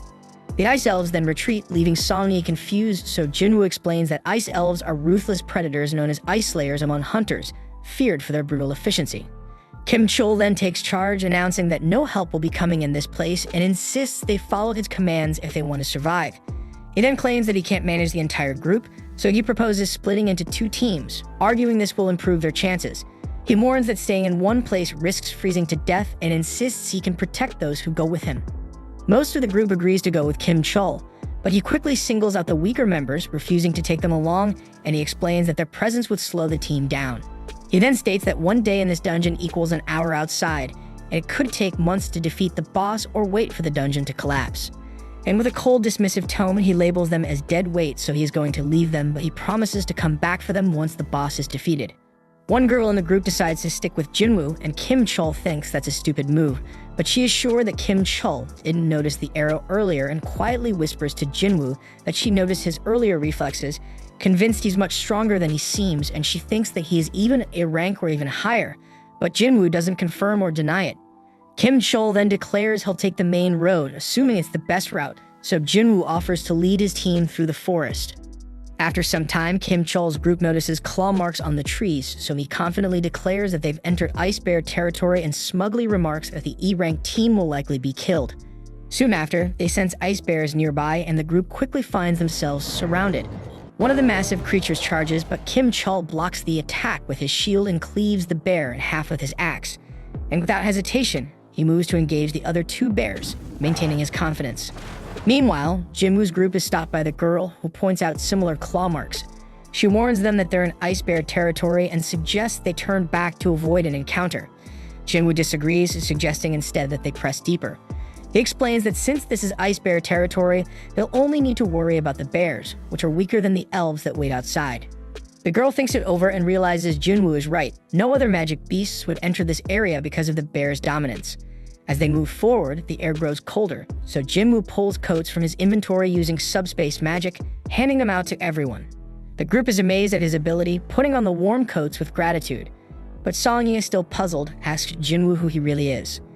Jinwoo avoids the question, reminding her that he brought her here so it's his responsibility to protect her, but he requests that she and the others not ask further questions. Just then, a massive ice bear emerges from the shadows, so Jinwoo steps forward and changes his title to Wolf Assassin as he prepares for the fight. Meanwhile, outside the gate, Baek observes the ominous red glow and concludes that this gate is bad news, and he doubts that anyone but high-ranking hunters could survive. He then places his hopes on Kim Chol, believing his rank might give the assault team a chance. But Sag informs him that in addition to the official assault team, others entered the gate, including Jinwoo. Baek then curiously asks Jinwoo's rank, and Sang replies that Jinwoo is officially E rank, though he suspects he may have reawakened, though Jinwoo has never confirmed it. Baek isn't optimistic about Jinwoo's chances, but then Dongsu arrives with Jinchul. Baek is visibly displeased to see Dongsu, questioning why he's here when he's supposed to be in America. Dongsu ignores the question and instead challenges Baek, asking why an E-rank hunter was allowed into the gate when he isn't even part of their guild.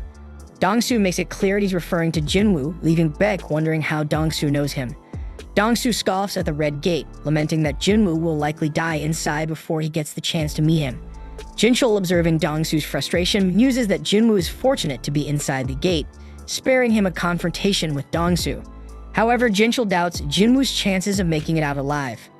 Inside the gate, Jinwoo finishes off the last of the ice bears, earning another level up.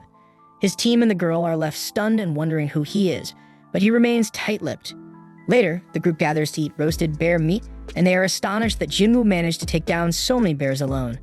The girl warns that they can't afford to relax just yet, as the lair of the monsters must be nearby. Song-yi, on the other hand, is baffled by Jinwoo's behavior, questioning why Jinwoo has gone out for exercise after dinner, even though he just fought such an intense battle. So she remarks on how strange he is, and the others agree. Elsewhere, we see Jinwoo standing outside the lair of the ice bears, ready to test his shadow army. He summons them, watching as they charge forward. The shadows easily cut down the bears, but some of the creatures fight back fiercely, managing to rip apart parts of his army. However, the shadows regenerate quickly using Jinwoo's mana and return to the fight. Then we see that the mages in his army provide excellent support, and Jinwoo is impressed, thinking they perform better than expected, but he notes that maintaining them uses a lot of mana. Suddenly, the massive boss of the Ice Bears emerges, and with a single devastating attack, it wipes out Jinwoo's entire Shadow Army, draining a significant amount of his mana in the process. Left unable to regenerate his soldiers, Jinwoo summons Igris. The Shadow Knight steps forward confidently, so the bear charges at him, but Igris dodges with ease, delivering a precise slash, and in moments, the bear is brought to its knees. It attempts a final desperate attack, but Igris finishes it with a swift beheading. Jinwoo observes, impressed by Igris' power. Reflecting on their earlier duel, he admits that he would have lost if Igris had used his sword. Even now at his current level, Jinwoo believes Igris might still be stronger, and then he praises Igris for handling the fight so well. Meanwhile, Kim Chol's party faces the elves, and we see that all of his teammates have been killed, leaving him alone struggling to process what the hell just happened. He bitterly reflects on how close he was to becoming an elite member of the White Tiger Guild, only to end up in this dire situation. The sight of the elves and the remaining survivors terrifies him, and he realizes he has no chance of winning, so he runs as fast as he can to escape. Then we see Jinwoo stands victorious over the Death Bears, showcasing his immense power as a necromancer.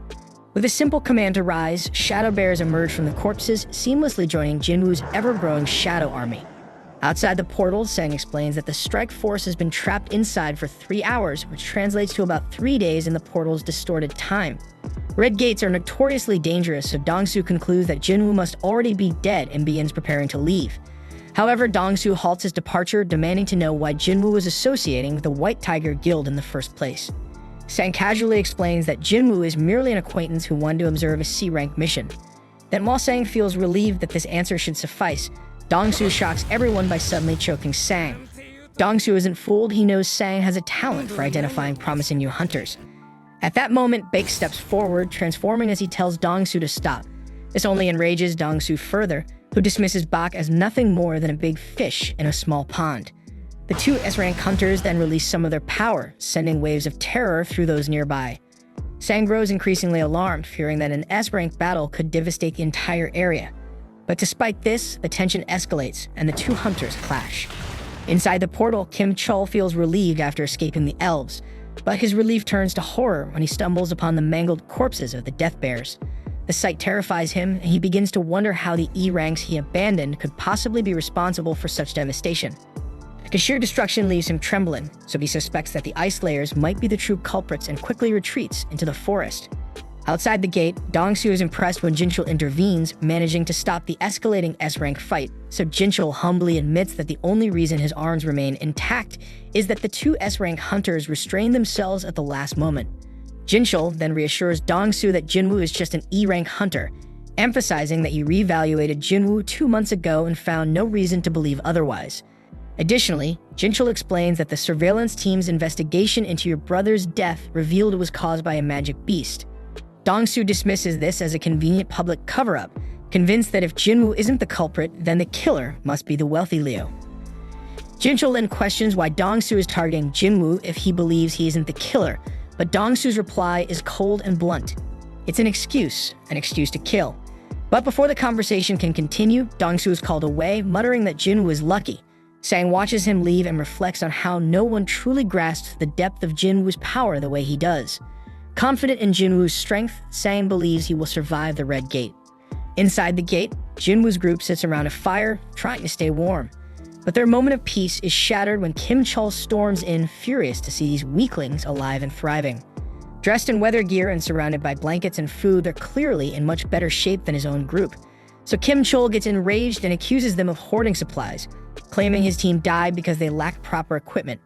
Blinded by anger, he demands to know who was hiding all the gear and blames Park, suspecting she joined the weaker group because she knew the truth. Kim Chol then issues an ultimatum, counting down from 3 and threatening to eliminate them all if the culprit doesn't confess.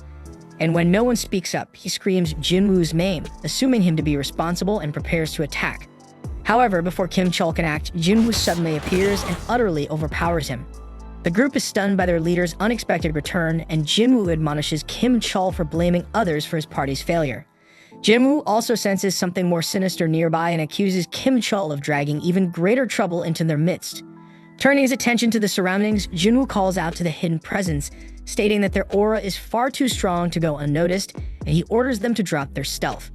In response, the Ice Elves reveal themselves, their leader remarking in disdain that one of the human scum is unexpectedly strong. Jinwoo retorts sharply, shocking everyone as he speaks fluently in the language of the magic beasts. Even Jinwoo is surprised by this ability, quickly deducing that his cheat system must be responsible. The elven leader then begins to explain their presence, revealing that one of his men sensed Jinwoo's immense power when he stopped the arrow, so the elf wanted to challenge Jinwoo to a fight. However, before the leader can finish speaking, Jinwoo swiftly chops off the challenger's head. The leader is amused by this display of brutality, but Jinwoo is uninterested in entertaining him and immediately launches an attack. The leader defends himself skillfully, and Jinwoo quickly realizes that this opponent won't go down easily. The leader, still amused, remarks that Jinwoo isn't human, questions why he's pretending to be. Jinwoo is confused by the comment, but the leader's laugh makes it clear that he knows something Jinwoo doesn't. He explains that elves are driven by a voice in their minds commanding them to kill humans, but strangely, they don't hear it when it comes to Jinwoo. This revelation makes Jinwoo suspicious, wondering if the elves' silence toward him is connected to his system directives. The leader speculates that Jinwoo might not be entirely human and encourages him to sensibly hand over the other humans. But Jinwoo demands to know why the elves are targeting humans at all. As the leader begins to answer, something bizarre occurs. His body glitches and he repeats himself as if stuck in a loop. However, Jinwoo refuses to comply, and the leader warns that defiance would make Jinwoo their enemy and reminds him that they vastly outnumber him. But Jinwoo is undeterred and questions why the leader is so confident. And with that, Jinwoo summons his shadow army, leaving the others to look on in disbelief, wondering how such a thing is even possible. The elven leader then dismisses Jinwoo's forces as a waste of time, but Jinwoo ignores his words and presses for a fight. The leader obliges, and the two sides engage in a brutal battle. The humans with Jinwoo attempt to flee, but elven archers target them. Jinwoo demonstrates his incredible skill, eliminating the archers with ease. But despite his prowess, Jinwoo begins to understand the leader's confidence. The elves are stronger than he anticipated and are dealing significant damage. While Jinwoo's shadow army is technically immortal, regenerating his troops costs magic power. Though Jinwoo possesses a considerable reserve, it isn't infinite, and he realizes it could eventually run out, and even worse, he concludes that the elven leader is undeniably stronger than him. The leader engages Jinwoo directly, and Jinwoo quickly evaluates the situation, realizing that even with Igris fighting beside him, Barca remains an overwhelming opponent. The odds are against him, and his regular soldiers won't suffice, so Jinwoo concludes he needs a stronger force to match the leader's power. The leader then formally introduces himself as Barca, and Jinwoo returns the gesture. The two warriors charge at each other with ferocity, and Barca immediately displays his dominance. However, he's momentarily stunned when Jinwoo teleports his blade to his opposite hand mid-attack. Their exchange continues with narrow misses on both sides, but Jinwoo eventually gets pushed back. Barca expresses delight at the challenge, stating he hasn't enjoyed a fight like this in years. Jinwoo, smiling back, unleashes a massive meteor that crashes down onto Barca, catching him off guard. Meanwhile, Kim Chol regains consciousness, seething with anger. Seething with hatred, he curses Jinwoo again and grips his sword tightly, determined to take him down. Then, as Barca battles Jinwoo's magic soldiers, Kim Chol uses the chaos to make his move. However, Jinwoo, having anticipated this, orders Igris to create a dense smokescreen. Using the cover, Igris swiftly ends Kim Chol's life. Realizing too late that Jinwoo had planned this all along, Kim Chol succumbs to his last thoughts filled with regret. With Kim Chol's defeat, Jinwoo commands him to rise, and a radiant light erupts from his body as he is reborn as a shadow soldier. Barca, still charging at Jinwoo, mocks the notion that hiding will save him. But his confidence is shaken when a towering new shadow soldier emerges to confront him, forcing Barca to retreat momentarily. Jinwoo then names his newest member Iron, and the resurrected Kim Chol lets out a deafening scream. Barca assesses Iron, quickly noting after a few seconds of battle that the soldier lacks agility, but possesses immense durability. Nearby, Songyi watches in disbelief, wondering if all hunter battles are this intense. Her companions assure her that this battle is far beyond anything they've seen before. Then, while Iron holds his ground, Barca declares the fight lacks challenge and demands that Jinwoo and Igris join the fray. Jinwoo accepts Barca's challenge with a smirk, and the intense 3-on-1 battle begins. Barca's overwhelming strength is on full display as he fends off Jinwoo, Igris, and Iron simultaneously. However, his frustration grows as Iron's persistent screams echo throughout the fight. So Barca decides Iron must be dealt with first, but Iron proves to be a formidable tank, enduring every blow. Barca's confidence grows as he dodges Igris' strikes, but he's caught off guard when Jinwoo lands a stab. Jinwoo is so impressed because Barca avoids a fatal wound even amidst the chaos. Barca then bristles at being underestimated, but Jinwoo commends him for surviving this long. Then as the fight rages on, Jinwoo takes a moment to turn his attention to the rest of his clan. Barca, suddenly remembering his army, turns to see a horrifying sight. Jinwoo's shadow army has wiped out his entire clan. But despite the grim sight, Barca remains confident, certain that taking out Jinwoo will be enough to turn the tide. As Jinwoo throws his dagger, Barca mocks him, calling him a fool for discarding his weapon. However, he underestimates Jinwoo, who recalls the dagger with pinpoint accuracy. Barca barely blocks it, but his weapon is destroyed in the process. Jinwoo then seizes the moment, ordering Iron to restrain Barca. Immobilized, Barca becomes the target of an immense fire attack unleashed by Jinwoo's magic soldiers. But despite the devastating strike, Barca isn't finished. He cuts through Iron and vows to annihilate the humans, but Jinwoo counters, silencing him once and for all. Jinwoo declares the battle over, but Barca, defiant to the end, insists it's not finished until he says so. His defiance is short-lived as Iron regenerates and crushes him completely. So Jinwoo reiterates that the battle is indeed over, as Barca lies lifeless on the ground. The ground then begins to tremble, but it's actually merely Iron ensuring their victory is absolute. Jinwoo reprimands Iron, reminding him to show restraint, and silently hopes this behavior won't become a recurring issue.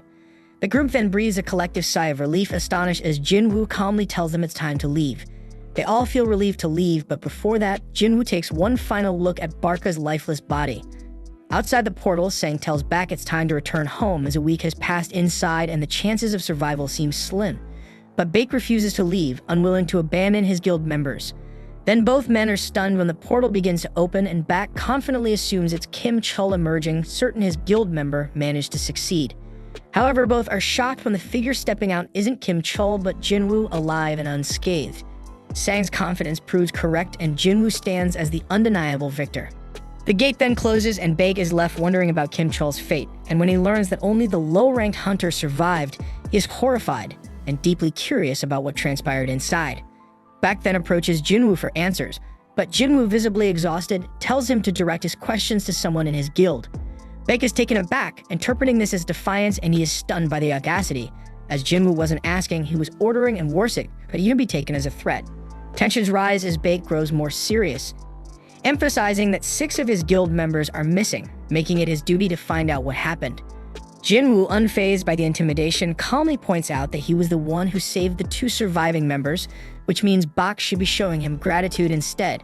Baek takes a moment to cool down, realizing Jinwoo is right and apologizes for his earlier demeanor. Then with the situation diffused, Jinwoo takes Song-yi home. After Jinwoo departs, Baek turns to Park, asking about Jinwoo and why he seems so angry. Park explains that Jinwoo's mood only changed after defeating the boss. Sang suggests that it must be due to exhaustion, noting that Jinwoo is usually a kind person. Then of course Baek gets intrigued and instructs Sang to do whatever it takes to recruit Jinwoo into their guild. Later, Jinwoo drops off Song-yi at her home. She thanks him for everything and says she looks forward to seeing him again. Then as he leaves, Jinwoo reflects on the ordeal. Surprisingly, less than a day has passed since they were trapped in the gate. So he feels disappointed, having only earned a single dagger for all his trouble. And he concludes that Barca must have been far too high-level to yield better rewards. Looking back, Jinwoo remembers trying to raise Barca as an immortal soldier. Despite being given 3 attempts, he failed to extract him. Jinwoo takes solace in gaining Iron from the situation, but can't ignore the fact that it marks the 3rd time he has had to take human lives. The next day, Jinwoo meets Leo, but he's shocked by Leo's flashy and over-the-top attire. As they prepare for their mission, Jinwoo tells Leo that they need to pick someone up first. That someone turns out to be Song-yi, much to Leo's surprise. Seeing how informal Jinwoo and Song-yi are with each other, Leo grows suspicious. Then when Jinwoo casually asks Song-yi if she managed to get any sleep, Leo misinterprets the interaction. Worried about Jinwoo's intentions, Leo reminds him that Song-yi is underage. Jinwoo brushes it off, clearly unaware of Leo's misunderstanding, which only fuels Leo's concern. Sometime later, Leo watches in awe as Jinwoo's soldiers brutally annihilate a group of powerful beasts. Leo can't figure out where on earth they came from, and Jinwoo recalls that Leo hasn't seen them yet. So Jinwoo reveals that they're a part of one of his baddest skills, but Leo has zero clue that this level of monstrous power is even possible. With the battle over, Jinwoo orders his army to begin mining the area for crystals. Leo, feeling dejected by his inability to match their efficiency, pleads with Jinwoo to at least let him collect the magic gems. Jinwoo isn't self-loving though, and one of his soldiers offers to share the work. Elsewhere, we see a man standing amidst the wreckage of a destroyed ship, and a frightened soldier begs for his life, but the man calmly tells him to relax. But the problem is they don't speak the same language, so after switching to broken English, the man explains that he's human and that all he wants is to go home. Back with Jinwoo, he celebrates with Leo after completing the 19 raids that were part of their agreement. And with the raids done, Leo's next step is to pass the written exam at the association to earn his guild master's license. And once he has the license, he'll finally be able to negotiate with his father. But as for Jinwoo, he announces that he plans to travel for a while, so Leo thinks that Jinwoo must be trying to get away from him, but Jinwoo denies it, saying he's just drunk. Leo, however, is used to being pushed away, especially by his older brother, who's 10 years older and has always been cold toward him, so they never did anything brotherly together. But by contrast, Jinwoo has helped Leo so much that Leo wistfully admits he wishes Jinwoo were his brother instead. Moved by Leo's pain, Jinwoo fills 2 cups and says that starting from today he will consider him his little brother. And that cool shit makes Leo stunned but deeply touched. Meanwhile, the mysterious man from the shipwreck has been restrained and investigators discuss his origins. He claims to be a foreign hunter who was trapped inside a gate 10 years ago and only recently found an exit that led to a gate in America. The investigators are skeptical, worrying that he might be a humanoid magic beast. To verify his identity, they called in an S-rank hunter for questioning, and the damn hunter is Dongsu, and they're waiting on him to do the questioning because the only information they know is that the man's name is Jinwoo Sung. Later, Jinwoo tells his sister Gina that he'll be traveling for a week.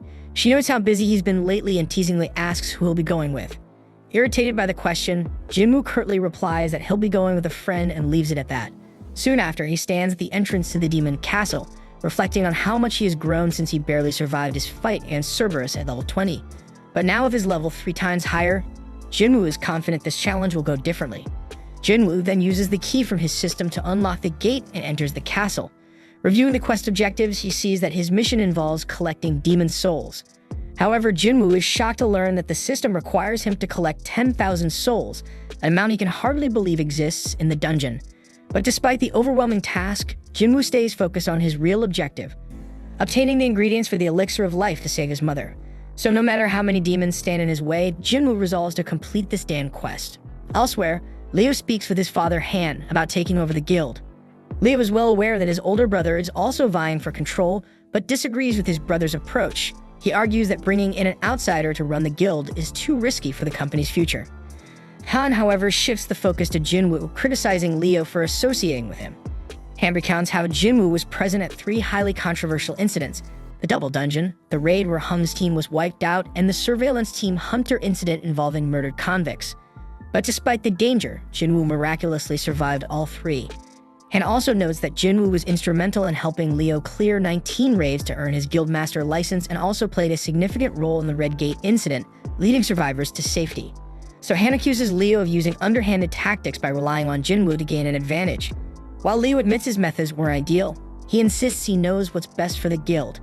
But to Leo's surprise, Han suddenly agrees to let him pursue leadership, but with one condition. Han wants Jinwoo recruited to their guild. Han reveals that the White Tigers Guild has been trying to scout Jinwoo since the Red Gate incident, recognizing his immense potential. So if Leo truly wants to lead, Han challenges him to secure Jinwoo's allegiance first, and Leo accepts the challenge and promises to make it happen. Back in the demon castle, Jinwoo realizes that despite defeating countless demons, he is unable to extract their shadows to add to his army, and he can't figure out why. He has taken down a massive number of them, yet it feels like all that effort might have been wasted. Just then, he receives an entry permit for the next floor, and a glowing light marks the way forward. Jinwoo marvels at the dungeon's immense size because it's essentially an entire city contained within a single building. However, all the walking is quickly becoming tiresome, but luckily Jinwoo summons the bear leader to carry him. The beast charges forward, effortlessly cutting through a sea of demons that block their path. Impressed by its sheer power, Jinwoo decides to name the bear Tank. Elsewhere, a group of girls marvel at Chaha as they admire her. Chaha, however, recalls a conversation she had with Mr. Choi. He decided to keep the reports about the flying ants under wraps, but Chaha felt they should go public. Mr. Choi explained that releasing that information would only cause widespread panic, and instead they should focus on strengthening their guild as they're already the largest domestic guild, and more power is the key to expansion. Back in the dungeon, Jinwoo has cleared even more demons. When he first received the key, he feared this might be an S-rank dungeon, but so far the demons he's faced are around high B rank. Their numbers are overwhelming and they grow stronger with each floor, but by only killing the demons required to proceed, Jinwoo has made steady progress. Based on his experience with other structures, Jinwoo guesses that this castle likely has 100 floors, just like the Tower of Trials. So he wonders how strong he'll be by the time he reaches the top. Then as he reaches 4,000 souls collected, he reminds himself to track his supplies carefully. He also recalls his promise to Gina to return within a week, making this a race against time. Eventually, Jinwoo collects 10,000 souls, completing the quest's main requirement. However, his journey isn't over yet. As he progresses, he encounters a group of powerful monsters, and the leader's name appears in red text indicating extreme danger. The monster's name is Vulcan, the boss-class leader of the lower floors. Elsewhere, we see that Sang searches for Jinwoo, only to learn from Gina that her brother is on a trip, but Sang isn't convinced. There are no records of him doing a raid or leaving the country, and the last trace the association has of him is right in the middle of the city, so the association can only speculate about where he's gone. Meanwhile, inside the dungeon, Jinwoo declares that he'll take on the big boss while instructing his army to wipe out the remaining demons. His soldiers immediately spring into action, swiftly taking down the horde. And with more points allocated to his intellect ability, Jinwoo can summon a larger army and maintain them more efficiently. And also the increase in magical power has made battling much smoother. Jinwoo then turns his attention to the boss-class demon and wonders if the giant beast is ever going to get up. Assuming it's just going to sit there, he's caught off guard when it suddenly moves with blinding speed to attack him. Jinwoo reacts just as fast, dodging the strike and countering with a damn powerful punch that sends the massive demon flying. Even Jinwoo is surprised by his own strength because all he did is punch the damn monster, so he wonders if he accidentally leveled up his power. However, Vulcan isn't finished and it lets out a thunderous roar, so it seems it's about to shift into another form, reminding Jinwoo of his previous battle with Cerberus. The beast then charges at him with alarming speed, so Jinwoo calls out to Iron, who sends him a shield just in time. Jinwoo blocks the attack, but the giant launches a relentless barrage of punches. Jinwoo is stunned by how something so enormous can move so quickly. As the attacks continue, he manages to find an opening and moves behind the beast, only to discover that it can anticipate his movements.